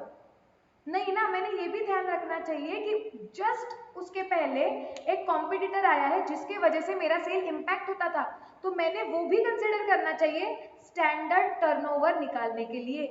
तो अगर आपको ऐसा लग रहा है, तो मैंने ये निकालूंगी कि वो कॉम्पिटिटर आने की वजह से मेरा सेल्स ना एकदम घट जाएगा, सपोज 50% आएगा, तो 115 मुझे एक्सपेक्टेड था कि सेल होगा, लेकिन मैं बोल रही हूँ कि नहीं, अभी because of that competitor 50% decline हो जाएगा। सो उस केस में my standard turnover will be 115 minus 50% which is somewhere around round off करके 58 only. Are we understanding? Yes. तो स्टैंडर्ड टर्नओवर निकालते वक्त, स्टैंडर्ड टर्नओवर का मतलब क्या होता है? इंडेमनिटी पीरियड में कितना टर्नओवर होता था, ये निकालने के लिए हम क्या स्टेप्स फॉलो करते हैं? हम इंडेमनिटी पीरियड का जो करस्पॉन्डिंग मंथ्स का सेल है पिछले साल का, एक तो वो बेस लेंगे। अगर बिजनेस में कोई ट्रेंड दिख रहा है तो वो ट्रेंड को एडजस्ट करेंगे, प्लस कोई ऐसा इवेंट हुआ है जिसके वजह से इंडेमनिटी पीरियड में होने वाला सेल इंपैक्ट होता है तो वो भी एडजस्ट करेंगे। Because we want to reach as close to the, हमारा यही इंटेंशन है कि एक्चुअल में इंडेमनिटी पीरियड में कितना सेल हो सकता था, हमें ज्यादा से ज्यादा वो एक्चुअल सेल कितना होता था वो फिगर के पास जाना है। ओके, इसके लिए हम ये एडजस्टमेंट कर रहे हैं क्योंकि ये फिगर बताता है इंडेमनिटी पीरियड में कितना सेल हो सकता था अगर आग नहीं लगती थी तो। Are we clear? यस। तो स्टैंडर्ड टर्नओवर लिख लिया है या लिखना है?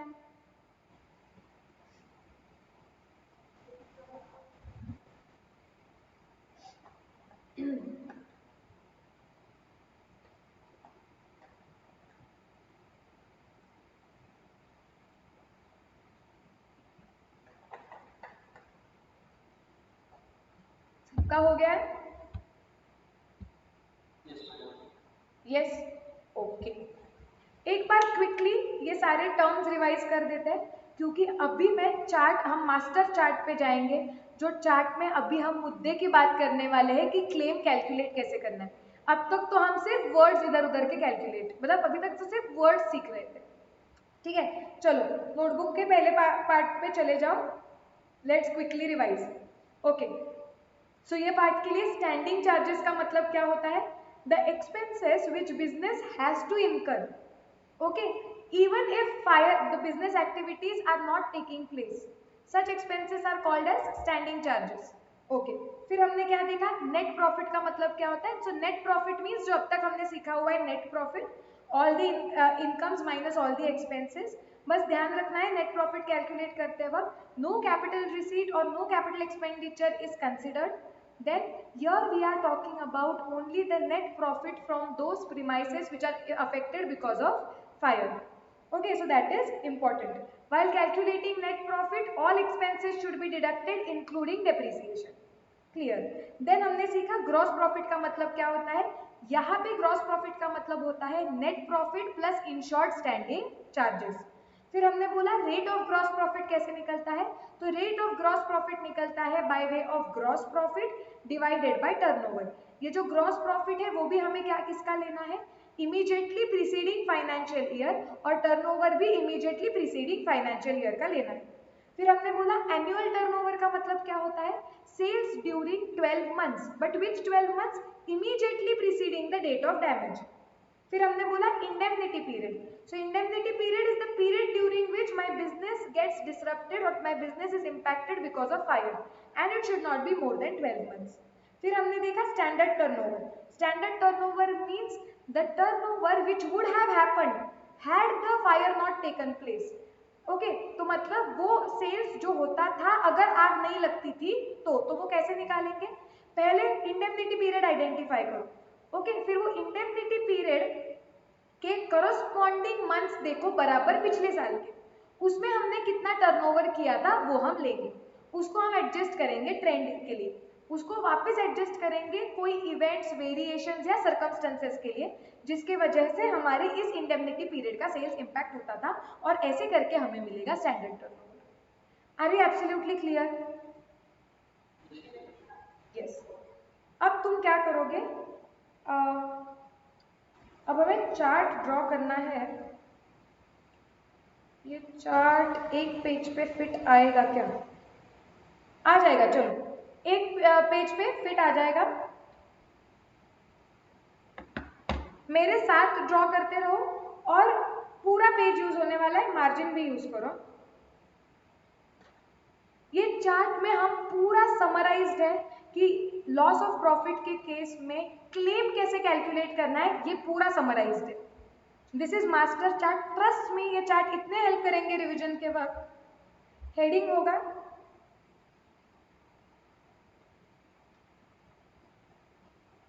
Calculation of claim amount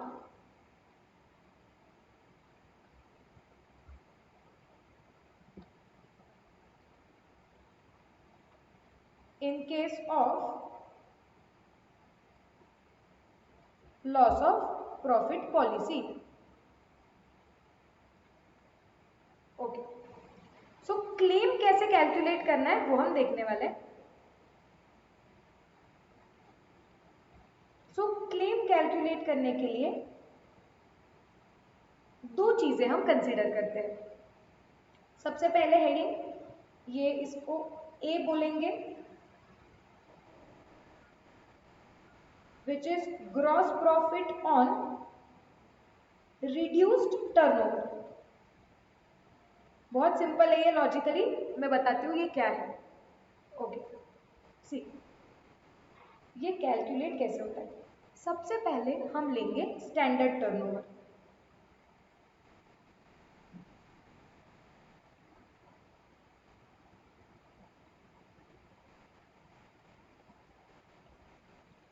standard turnover मुझे क्या बोलेगा? स्टैंडर्ड टर्नओवर मुझे बोलेगा कि मेरा इंडेमनिटी पीरियड में कितना सेल होना चाहिए था, बराबर।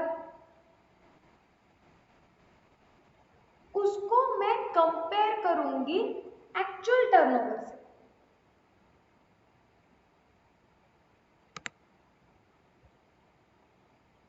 एक्चुअल टर्नओवर का मतलब क्या होता है? Actual turnover during indemnity period. So actual turnover of indemnity period, ध्यान रखो ये मैं यहाँ पे लिख नहीं रही हूँ ऑफ इंडेमनिटी पीरियड, वो तुम्हें समझना चाहिए। इन दोनों का डिफरेंस मुझे क्या बताता है? सी, स्टैंडर्ड टर्नओवर बताता है कि इंडेमनिटी पीरियड में आपका कितना सेल हो सकता था। ओके, एक्चुअल टर्नओवर बताता है कि आपका इंडेमनिटी पीरियड में कितना सेल हुआ। इसका मतलब इन दोनों का डिफरेंस मुझे क्या बताएगा कि आग लगने के वजह से आपका कितना सेल नहीं हुआ। That is called as short sales. Are we clear इधर तक? यस। और मैं क्या बोलूंगी इंश्योरेंस कंपनी को कि ये जो शॉर्ट सेल्स है, सी नाउ प्लीज अंडरस्टैंड, मैं इंश्योरेंस कंपनी को बोलूंगी कि ये सेल मेरा नहीं हो पाया ना, तो आइडियली ये सेल्स के ऊपर का जो जीपी है वो आपने मुझे देना चाहिए, करेक्ट। सो मैं इंश्योरेंस कंपनी से क्या लूंगी? Short sales multiplied by GP ratio. अब जीपी रेशो क्या है वो आपको पता है, हमने अभी टर्मिनोलॉजी में देखा। हम क्या बोलेंगे कि पिछले साल सेल्स कितना हुआ था, ओके, प्रीसीडिंग फाइनेंशियल ईयर में, वो हमने डिनोमिनेटर में लिया था, और हमने न्यूमरेटर में लिया था पिछले साल का net profit plus insured standing charges. तो हमें पता चल रहा था कि सेल्स का कितना percentage is equal to my net profit and insured standing charges, क्योंकि उतना मुझे चाहिए। तो मैं इंश्योरेंस कंपनी को क्या बोलूंगी? जितना सेल्स मेरा नहीं हो पाया मल्टीप्लाइड बाय जीपी रेशो, मतलब उतने सेल्स के ऊपर का मैंने वो जीपी खो दिया, तो आपको मुझे उतना देना चाहिए। यस और नो? यस, पक्का ये समझा क्या मैंने क्या बोला? हाँ, बाकी सब लोग बताओ समझ रहा है क्या, डाउट है? समझ रहा है? ओके। या फिर चलो इधर ना मैं एक एग्जांपल भी लेती हूँ। सपोज, हाँ रुको, अभी एक एग्जांपल से बताती हूँ। सपोज लास्ट ईयर था मेरा अप्रैल से मार्च, ठीक है, लास्ट ईयर। अब सपोज मेरा लास्ट ईयर में टर्नओवर हुआ था 500, और मेरा last year NP plus insured standing charges मतलब जीपी ये था 100। तो मैंने बोला कि मेरा जीपी रेशियो कितना है? 100 divide by 500 which is equal to 20%। बराबर, मतलब मैं जितना भी सेल्स करती हूँ वो सेल्स का 20% is equal to my net profit plus insured standing charges. Is this correct? Okay, अब नया साल चालू हुआ, अज्यूम करो नए साल के पहले दिन पे ही आग लग गई और पूरा एक साल मेरा बिजनेस बंद रहा। 12 मंथ तक इंडेमनिटी पीरियड हो सकता है, करेक्ट? सो मेरा इंडेमनिटी पीरियड था 12 महीने, मेरा पूरा बिजनेस डिस्टर्बेड रहा पूरे एक साल के लिए। ओके, अब मुझे क्या निकालना है कि मैं इंश्योरेंस कंपनी से कितने पैसे वसूल कर सकती हूँ, राइट? तो मैंने क्या बोला, मैंने बोला पहले आप ये निकालो कि इंडेमनिटी पीरियड में आपका कितना सेल हो सकता था। तो मैंने बोला इंडेमनिटी पीरियड में मेरा पिछले साल सेल कितना हुआ था, 500, कुछ ट्रेंड वगैरह चेंज नहीं हुआ है, कुछ नहीं हुआ है, तो मतलब मेरा इस पीरियड में भी सेल्स कितना हो सकता था, 500। बराबर, so my standard turnover is 500।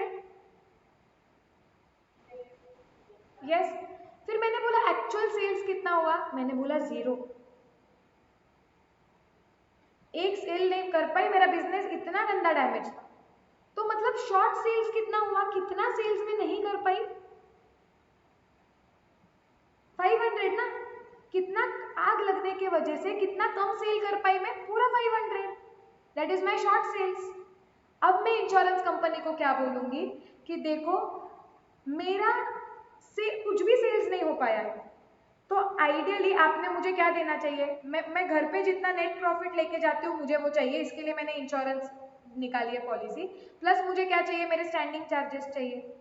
तो मैं इंश्योरेंस कंपनी को बोलूंगी कि 500 जितना मेरा सेल्स नहीं हो पाया, आप मुझे वो सेल्स के ऊपर मेरा जीपी रेशो है, मेरा 500 सेल्स नहीं हो पाया, ओके, और वो 500 सेल्स नहीं हुआ तो उसके ऊपर का मेरा जीपी भी नहीं आया, जीपी कितना है, 20%। तो आइडियली ये 100 रुपए आपने मुझे देने चाहिए। मतलब इन शॉर्ट क्या हुआ, जो सेल्स मेरा नहीं हुआ उसका कितना परसेंटेज में नेट प्रॉफिट कमाती थी और कितना मेरा, please understand this. Okay, no I am deliberately इतना डिटेल में मैं आपको क्यों बताती हूँ, क्योंकि आपका कंसेप्ट एकदम क्लियर हो, तो थोड़ा लेवल पे कंफ्यूजन हो सकता है, बट प्लीज समझो ये। लास्ट ईयर मैंने जीपी रेशियो कितना निकाला था, 20%। मैंने क्या बोला था कि सेल्स का 20% is equal to my net profit and insured standing charges. तो बस मैं इंश्योरेंस कंपनी को भी यही बोल रही हूँ कि इस साल में कितना सेल्स नहीं कर पाई, 500 नहीं कर पाई, तो उसके ऊपर का मेरा जीपी रेशियो विच इज 20% वो आप मुझे दे दो, because I want to take 100 rupees home. And what is this 100 rupees, this 100 rupees is nothing but equal to net profit plus insured standing charges. यही तो मुझे चाहिए था। Are you understanding now? Yes, तो इसके लिए हम यहाँ पे क्या करते हैं कि हम क्लेम कैलकुलेट करते वक्त सबसे पहले बोलते हैं कि इंडेमनिटी पीरियड में कितना सेल्स हो सकता था, that is standard turnover, minus कुछ सेल्स आप कर पाए क्या, ऐसे हो सकता है कि इंडेमनिटी पीरियड में आपने थोड़ा बहुत सेल कर लिया, तो वो माइनस कर दो ना, आपने अगर वो सेल कर ही लिया है मतलब आपको वो पैसे मिल गए। Okay, standard turnover minus actual turnover मतलब क्या, शॉर्ट सेल्स, कितना सेल्स आप नहीं कर पाए। हाँ, जितना सेल्स आप नहीं कर पाए मतलब वो सेल्स के ऊपर का जीपी आपने कमाया नहीं और वो जीपी आपको चाहिए, तो आप बोलोगे जितना सेल्स हम नहीं कर पाए उसका जीपी हमें दे दो, क्योंकि उसके ऊपर का जीपी ये हमें घर पे लेके जाना है, जिसके लिए हमने इंश्योरेंस पॉलिसी निकाली है। तो जितना सेल्स हम नहीं कर पाए, हमें पता है कि सेल्स का 20% is equal to what we take home, what we want. तो जितना सेल्स हम नहीं कर पाए उसका 20% you should give us, because that is what we have to take home as net profit and insured standing charges, because that is for what we have taken the policy. Are we absolutely clear now? Yes, तो ये एक चीज है जो हम insurance company के पास से लेंगे। ये लिख लिया क्या चार्ट में? यस, आई होप आपने पेज काफी रखा है साइड पे। प्लस हम इंश्योरेंस कंपनी से और कुछ लेने वाले हैं क्लेम में, वो क्या है,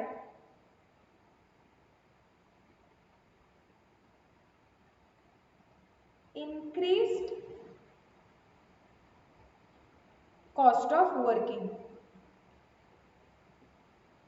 अब ये आप बोलोगे कि ये क्या है, एक सेकेंड रुको, मुझे बस जगह कर लेने तो।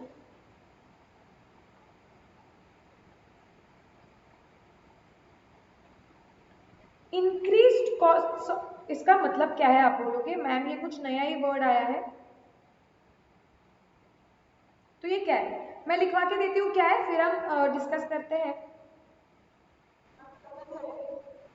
बस ये दो ही हेडिंग्स है टोटल, इसके नीचे थोड़ा सा बाइफरकेशन है, हाँ ऐसा, और बहुत चार्ट जैसा बाइफरकेशन नहीं है, बट इसके नीचे आएगा काफी मसाला।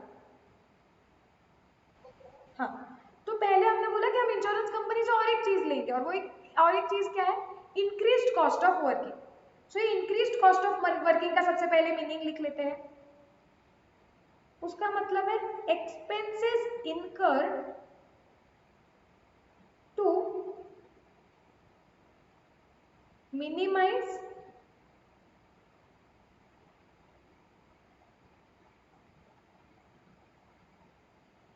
द रिडक्शन, रुको रुको और थोड़ा सिंपल करने की कोशिश करती हूँ मैं तुम्हें।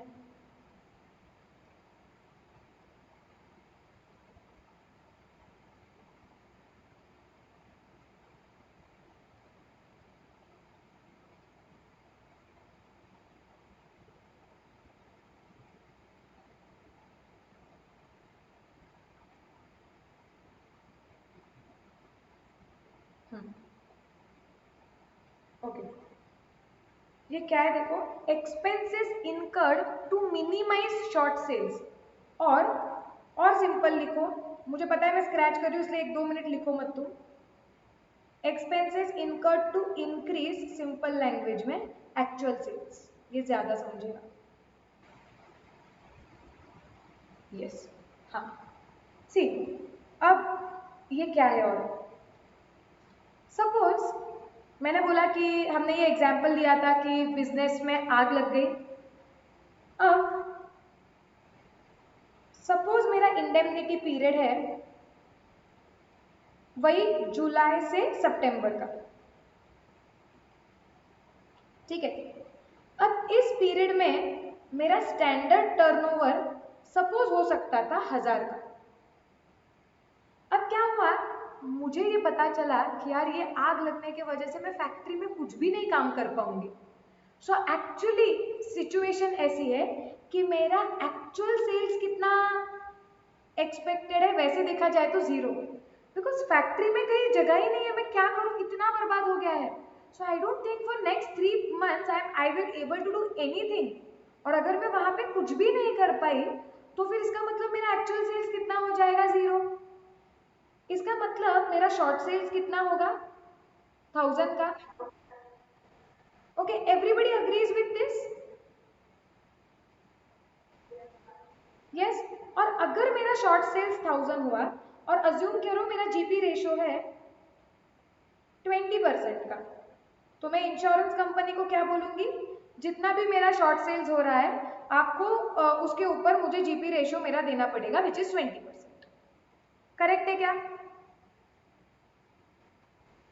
ओके, अब जब मुझे ये पता चला, एक 10 दिन बाद मुझे कोई मेरे वर्कर्स ने आइडिया दी कि क्या कर सकते हैं ना, हमारे फैक्ट्री के पीछे का शेड एरिया है, और वो मतलब एक थोड़ा सा एरिया है जहाँ पे इतनी बर्बादी नहीं हुई है, तो हम बिल्कुल ऐसे कर सकते हैं कि वहां पे एक शेड वगैरह डाल दो, थोड़ा खर्चा करके, जो मशीन्स जो थोड़ी मशीन्स इतनी डिस्ट्रॉय नहीं हुई है तो मशीन्स को थोड़ा सा क्लीन वगैरह करके इस शेड में लेके आओ और प्रोडक्शन हम स्टार्ट कर सकते हैं। ओके, तो मैं जुलाई से सितंबर में एक्चुअली नए आइडिया की वजह से प्रोडक्शन कर सकती हूँ। तो मैंने बोला यार ये अच्छा है, बस वो करने के लिए मुझे पीछे थोड़ा शेड वगैरह कंस्ट्रक्ट करना पड़ेगा, मशीन्स क्लीन वगैरह करके यहाँ पे इंस्टॉल करने पड़ेंगे, जिसकी वजह से लेट से मुझे खर्चा होने वाला है 50 रुपीज का। सिंपल फिगर्स में ले रही हूँ, आर वी क्लियर? तो देखो, जो भी कोई रैशनल या बराबर बिजनेसमैन होगा वो क्या सोचेगा कि देखो मैंने ये 50 रुपीज का मेरा खर्चा हो जाएगा, लेकिन उसकी वजह से मेरा एक्चुअल सेल्स होने वाला है, लेट्स से मैं सेल कर पाऊंगी, and my sale is let's say equal to, 1-2 minute है, मुझे एक मैचिंग फिगर लेने दो बस।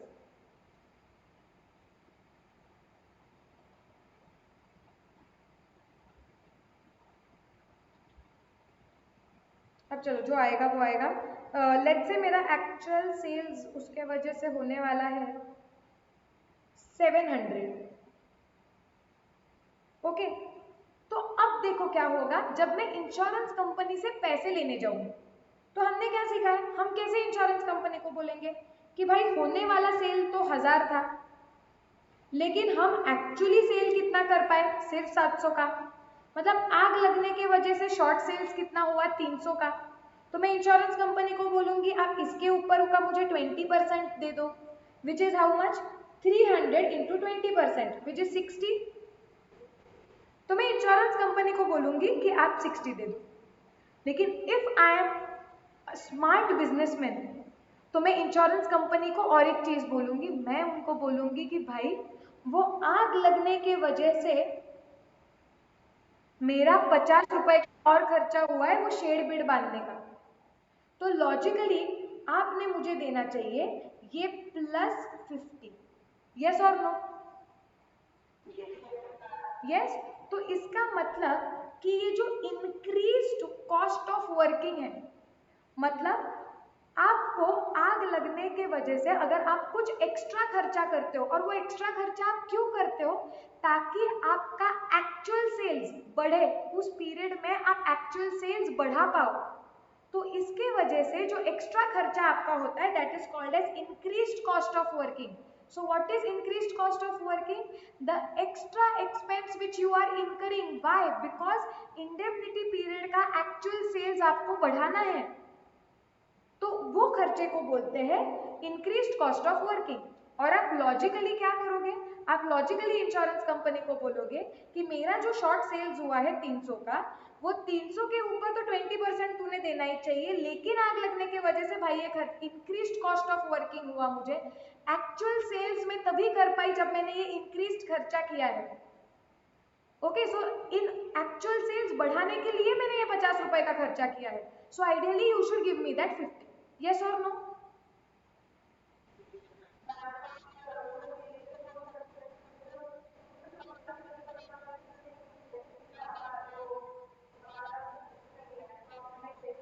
Right right. बताती हूँ मैं कि ये काउंटर ऐसे इसको हम आंसर क्या देंगे।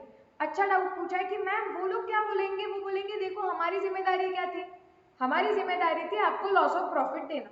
तो आपका जितना भी शॉर्ट सेल्स हुआ है, जितना सेल्स आपसे नहीं हो पाया, हम उसके ऊपर का आपको 20% देंगे।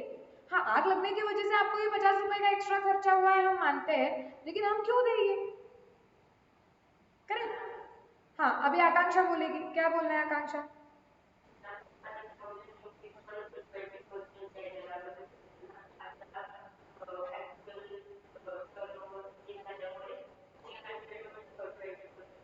परफेक्ट। आकांक्षा जी, अगर देखो हमें क्लास में एग्जांपल मिल गया है, Yogini is thinking from the point of view of insurance company, तो वो ये बोलेगी हम क्यों देंगे।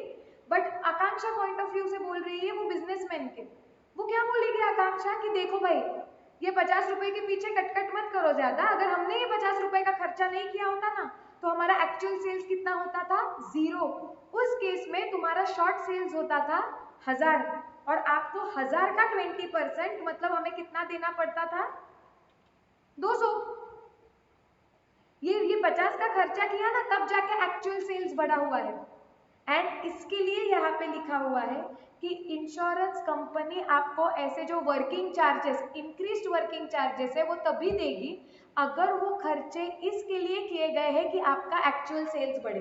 क्योंकि इंश्योरेंस कंपनी को पता है कि एक्चुअल सेल्स बढ़ा तो शॉर्ट सेल्स कम होगा, and that is why claim करते वक्त आप इंक्रीज्ड वर्किंग कॉस्ट है वो भी रिकवर कर सकते हो। Are we clear about this?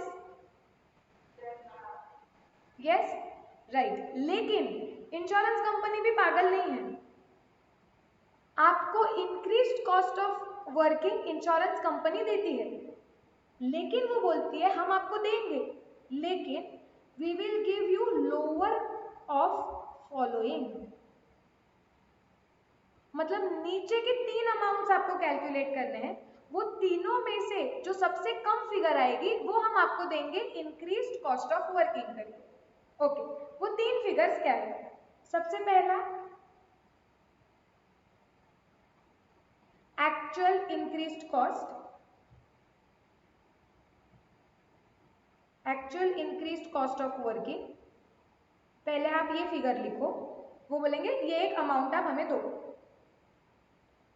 Second वो बोलेंगे GP avoided because of increase in actual sales. Insurance company भी बहुत होशियार है कि जब आकांक्षा ये बोलेगी कि भाई ये 50 रुपए का खर्चा करके हमने आपका ही क्लेम बचाया हुआ है, ओके, तो इंश्योरेंस कंपनी पहले ये निकाल के देखेगी कि मेरा क्लेम कितना बचा है।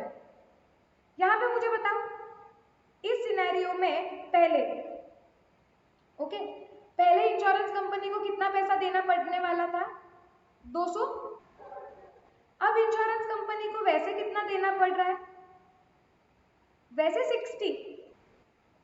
तो इंश्योरेंस कंपनी का सेविंग्स कितना हो रहा है मुझे बताओ? 140। तो 140 का सेविंग्स अगर हो रहा है तो क्या वो 50 रुपए देने के लिए तैयार होगी क्या इंश्योरेंस कंपनी? यस। सी क्योंकि नेट फिर भी इंश्योरेंस कंपनी का नेट फायदा ही हो रहा है ना 90 का।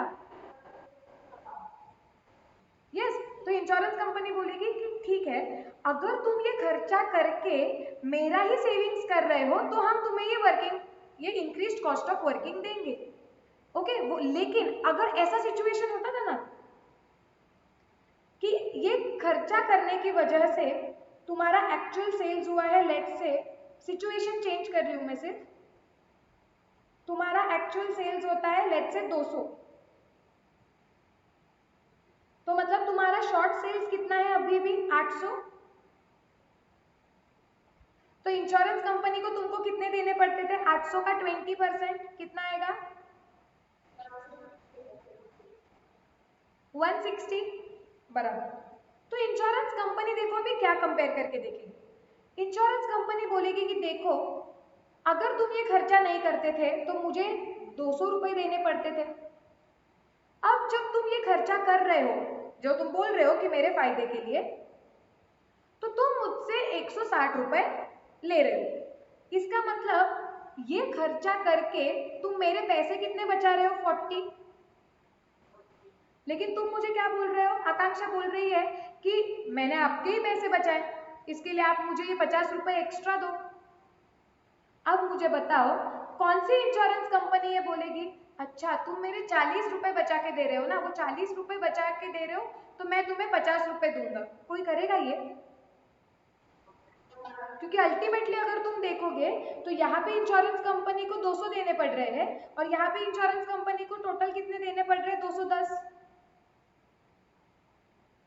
तो दैट इज वाई यहाँ पे उन्होंने क्या बोला है, इंश्योरेंस कंपनी बोलेगी कि हाँ आप हमें बताओ कि आपने actual increased cost of working कितना है आपका, तो हम बोलेंगे 50।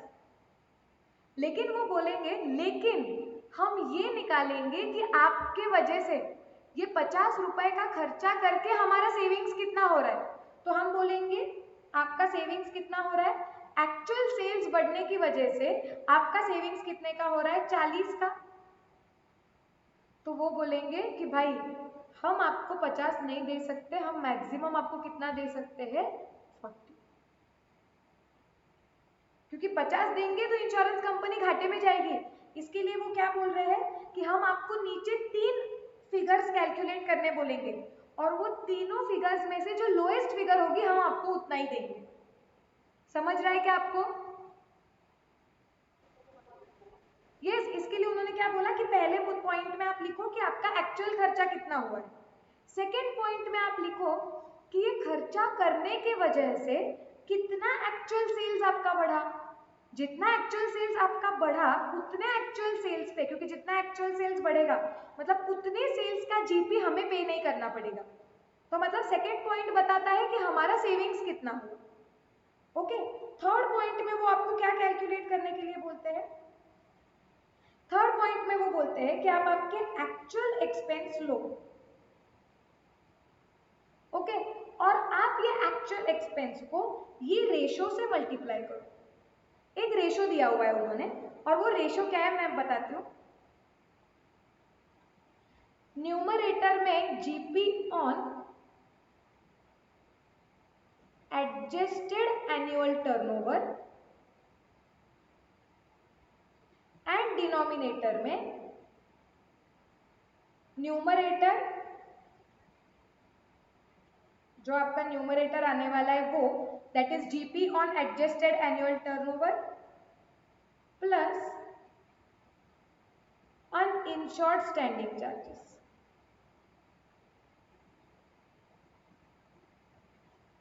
आप बोलोगे ये क्या है मैम, मैं बताती हूँ। ये जो मैंने रेशो बताया हुआ है ना, that is nothing but in a way application of average clause. जैसे शॉर्ट सेल्स के वक्त हम सॉरी शॉर्ट सेल्स नहीं, लॉस ऑफ स्टॉक के वक्त हम कैसे एवरेज क्लॉज लगाते थे, वैसे ही ये फॉर्मूला से हम एवरेज क्लॉज लगा रहे हैं। ओके, अननेसेसरी थोड़ा सा कॉम्प्लिकेट किया है उन्होंने ये फॉर्मूला, बट ये फॉर्मूला से वो क्या करने की कोशिश कर रहे हैं वो मैं आपको बताती हूँ, तो आपको समझ जाएगा। बट यस, थोड़ा सा स्लाइट इलॉजिकल है, स्लाइट, ज्यादा नहीं, एंड अननेसेसरी किया है। ये फॉर्मूला की जगह पे थोड़ा अलग एक फॉर्मूला देके भी वो सिचुएशन को बेटर कर सकते थे। वो कैसे वो आपको समझेगा, लेकिन पहले ये समझ के लेते हैं कि ये थर्ड पार्ट में हमें क्या करना है।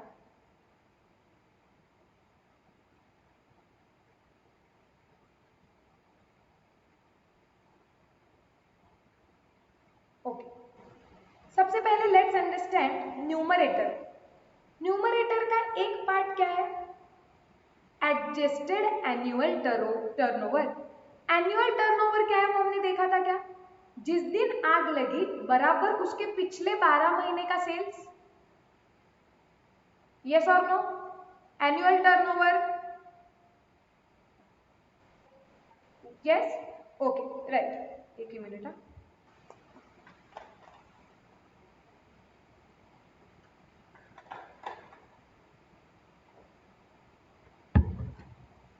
हाँ, तो इंश्योरेंस कंपनी क्या बोलता है कि जब आपने इंश्योरेंस निकाला, सी इंडेमनिटी पीरियड कितने महीने का होता है, 12 महीने का।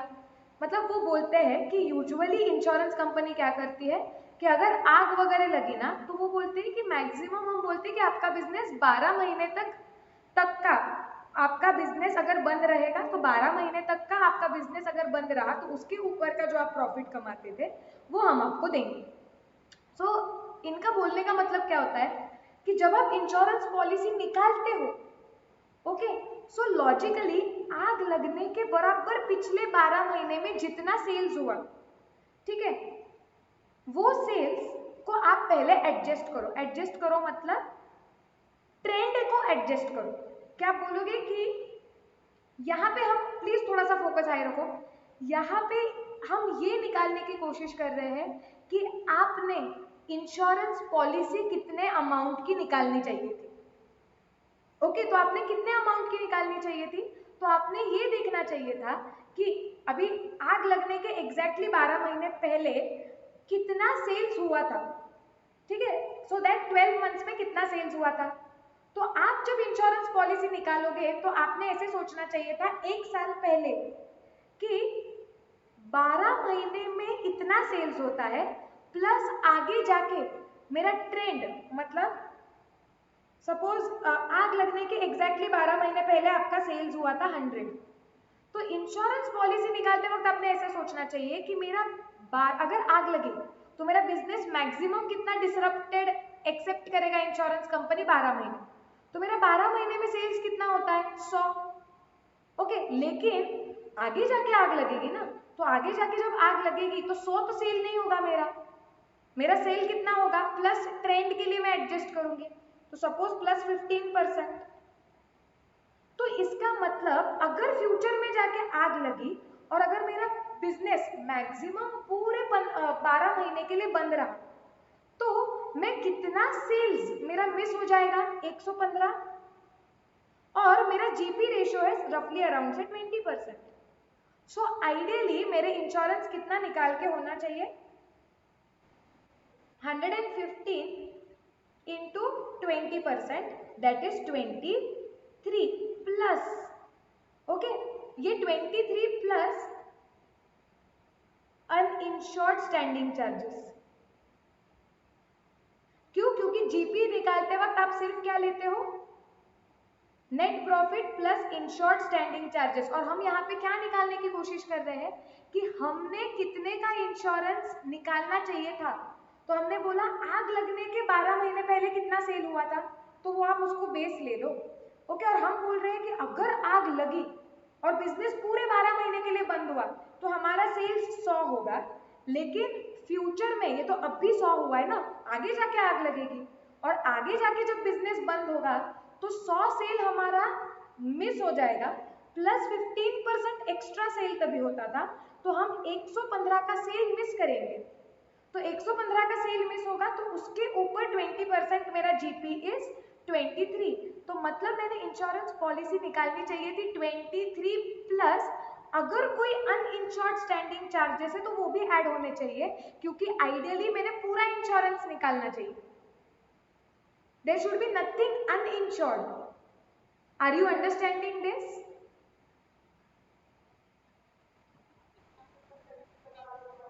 हाँ, okay.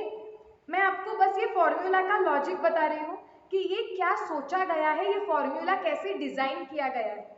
Okay, what is the logic behind it. Ideally सब लोग क्या करते पढ़ते वक्त बस ये फॉर्मूला रट्टा मार के अप्लाई करते हैं, but I am just trying to make you understand कि what they are exactly trying to do. Here they are just trying to apply average clause. और एवरेज क्लॉज में हम क्या लेते हैं कि डिनोमिनेटर में हम ये लेने की कोशिश कर रहे हैं वो यहाँ पे कि कितने का इंश्योरेंस निकालना चाहिए था। तो वो कैसे अमाउंट निकाल रहे हैं कि आप पहले ले लो एडजस्टेड एनुअल टर्नओवर, मतलब जिस दिन आग लगी बराबर उसके पीछे के 12 महीने का सेल्स लो, तो आपको 12 महीने का सेल्स मिलेगा।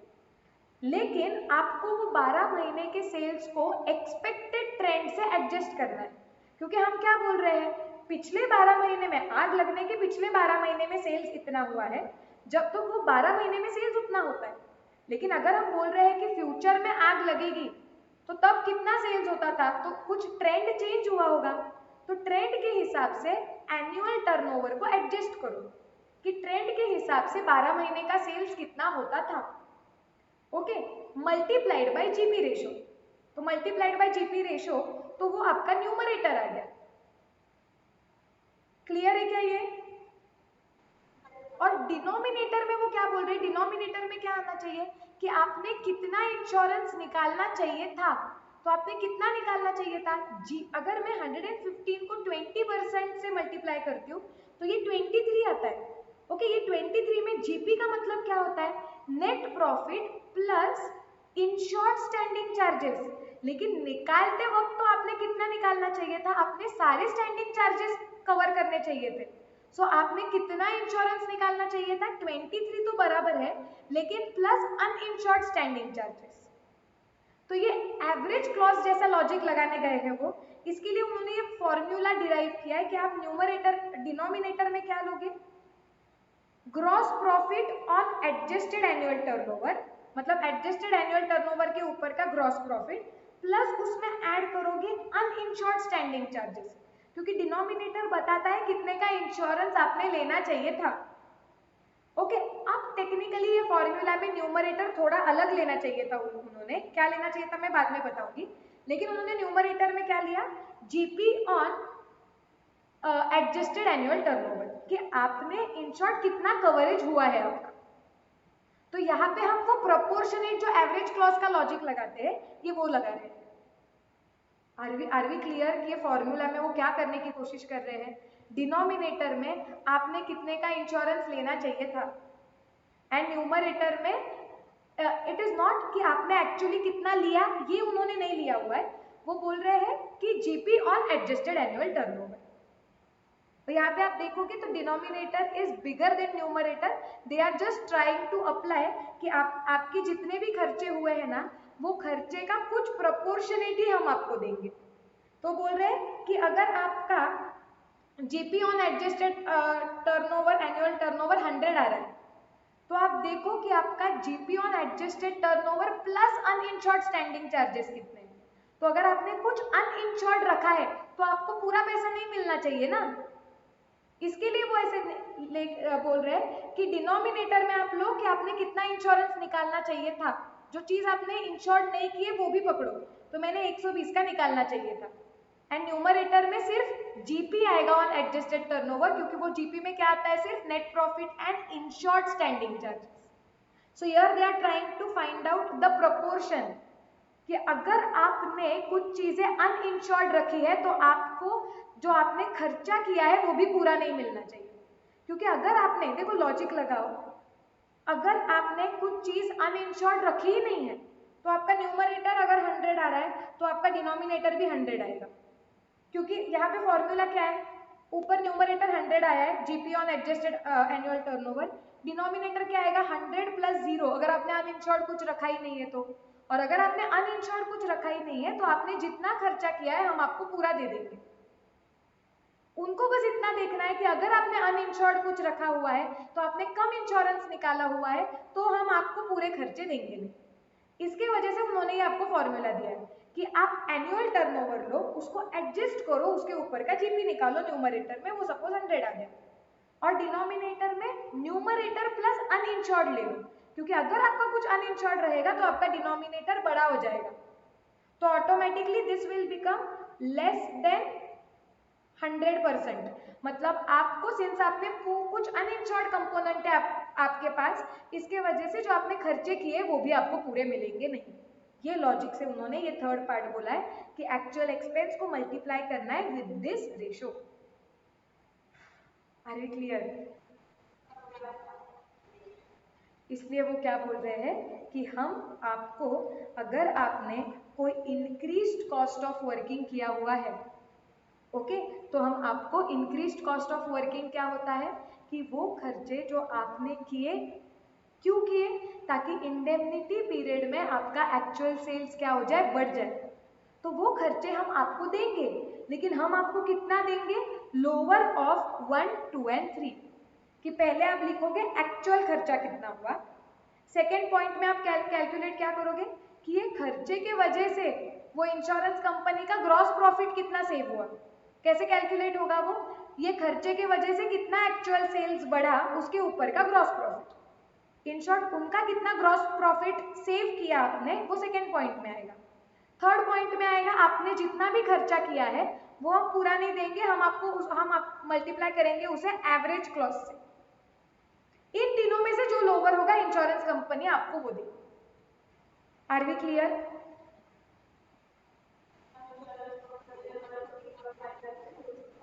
हाँ, वो बिजनेस कर रहे हैं तो वो खुद का ही फायदा सोचेंगे। ओके, यहाँ तक पक्का क्लियर है? इसके बाद भी कैलकुलेशन है, अभी तक हम क्लेम अमाउंट तक नहीं पहुंचे हैं, लेकिन यहाँ पे मैं इवन नोट पे लेक्चर एंड कर सकती हूँ। एक्चुअली ना, अगर मैं और थोड़ा सा 15 मिनट्स ले लूँ ना तो ये खत्म हो जाएगा, बट अगर आपको बहुत ही सिर के ऊपर से जा रहा है तो इट इज ओके, कल हम इधर तक का पार्ट रिवाइज करके मैं आराम से नीचे कनेक्ट कर पाऊंगी, because the main part is over now. Claim calculation के लिए थोड़ा ही पार्ट बचा हुआ है, ठीक है, नहीं लेती हूँ मैं, कंटिन्यू नहीं करती हूँ, बट इतना लिख लो पहले चार्ट में, और आपको कंपल्सरी इधर तक रिवाइज करना है। तो ओके, कल के लेक्चर में मैं कनेक्ट कर पाऊंगी, और फिर क्लेम अमाउंट कैलकुलेट करने के लिए बस अब थोड़े ही स्टेप्स बचे, तो वो थोड़े स्टेप्स और एक इलस्ट्रेशन, ये हम जब कल के लेक्चर में पहले लेंगे तो everything will be understood.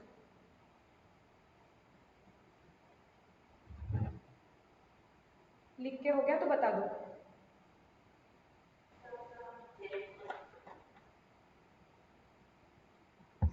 Done, तो फिर लेट्स स्टॉप फॉर टुडे। कल का लेक्चर बहुत इंपॉर्टेंट है क्योंकि थोड़ा ही बचा हुआ है, क्लेम अमाउंट बस थोड़े स्टेप्स है, वो इसके बाद खत्म होगा, और हम एक एग्जाम्पल भी सॉल्व करने वाले हैं, so do not miss the next lecture. Okay, so let's stop for today.